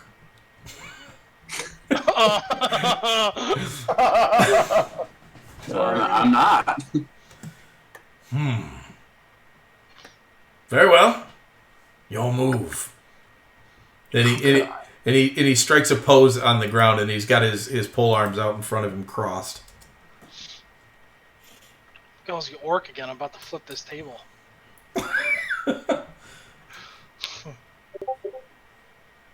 I mean, I'm gonna let him know that if I can't take him down after this round, like, that's it. He just looks at you and says, "You can't take me down after this round." I know that. I think we all know that. But that's not the point of this lesson, is it? Mav is just like, I knew that. I didn't think it was. Hey, Mike, could you take off the unconscious on him? Oh, yeah. Thank you for catching that. Also, Thanik is just going to scream, "Hit him, you pansy!" I'll get out. Don't heckle me. Hit him! Don't heckle me. Shoot her!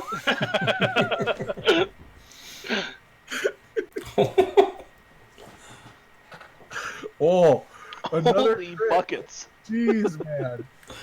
He's hot on those crits tonight. For realsies. Good thing it matters. Oh, wait. Ryan, don't forget you have Bardic Inspiration. You might be able to get one of those. Done. Do you want to roll your Bardic Inspiration? You No. might? All right. You have to hold on to it. Okay. So then he comes back at you in the position that he's... Oh, gosh, no. My modifier ended up real high. There. You mean higher than the real high it already is? The too many numbers. Too many numbers. Plus a dozen. Plus So a 3-digit number. he lays into you, and he's not hitting you quite as hard as he was this time around. He's using a different attack pattern. Oh. But he still does manage to catch you with his first strike. And his second strike. He's not wearing armor. I bet he's vulnerable to acid. You splash Throw with acid acid at or something? Blood by acid. Or something? And he comes at you with his third attack. Here it is. Here it is. Ooh. Hit hard. Gonna hit you less than 5 or 6? Probably not. Gotta hit 5 or less. And Othic goes down. So exceeds by 8. he goes over immediately and stabilizes Othig. And then he comes and sits down and plays cards with you guys. Does he take Othig's cards that we already dealt for him? Yeah, he picks up Othig's hand. Oh, it's a totally garbage hand on purpose. No. I thought that was funny, but that's not what he does. This guy totally would not do that. He would kneel down by Othig, and you would see some key energy moving through his arms into Othig, and Othig you would wake up with a hit point. Oh, he heals too. This guy is so cool. Yeah, but is he a Do kobold? you want him to be your mentor? A little. I was gonna go talk to the Githzari, but this guy's so much cooler. He helps you up. I'm gonna tell him if I know he just got me up, but I know what happened last time, so I'm gonna tell him I can't go anymore. You can't see him smile, but you could almost hear it. Yeah, I'm sure. He says, "I know." And he stands back and he says, "You have wounded me more gravely than any that have come before you. Oh man, get it, son. You are almost worthy." Thanik cheers him for lowered expectations. He says, and he says, on your own, you are at the cusp of mastering many techniques with the weapons you carry. And then he shows you, Othig, how to dual wield pole axes. Jeez. If you have to have some light ones constructed. His are obviously magical. If you spend some time and construct some light pole arms, you can dual wield them. You will forego every round your bonus action, but you will be able to, when you hit, you'll be able to roll an extra damage dice. Wow. Wow. Okay. So that's what he teaches you, and he tells you to find him again someday. Okay. You're going to be a whirling dervish. Yeah. And with that, he picks up his stuff, throws his pack over his shoulder, takes his helmet off, and stuffs it in his bag, and he just walks off down the road. No, before he goes. He said he wouldn't give his name to anyone unless they beat him, right? Correct. You didn't beat him. What about his initials? Oh. No. Read his mind. No.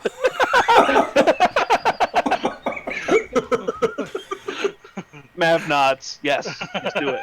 Do it. And What are you off he goes. But I bet you can't do it. So, and But I can't either. we will pick up there next week. Let me just very quickly show you guys on the map where you are, because you're very close to Chamsburg.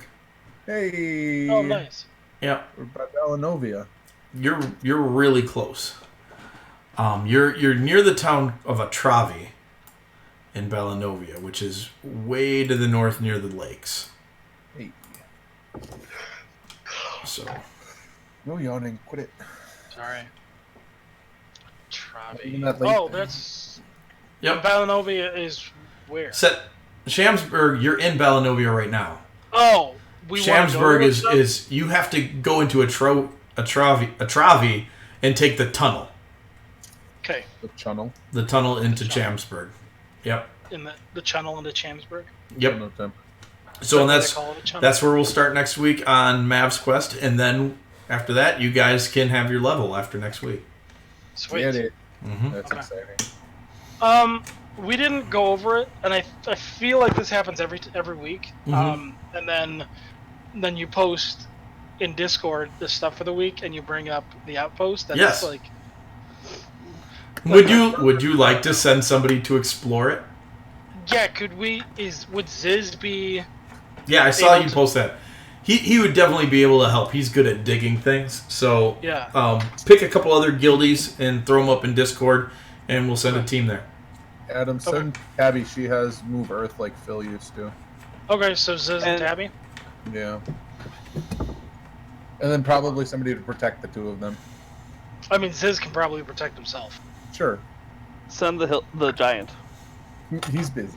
He can also move her.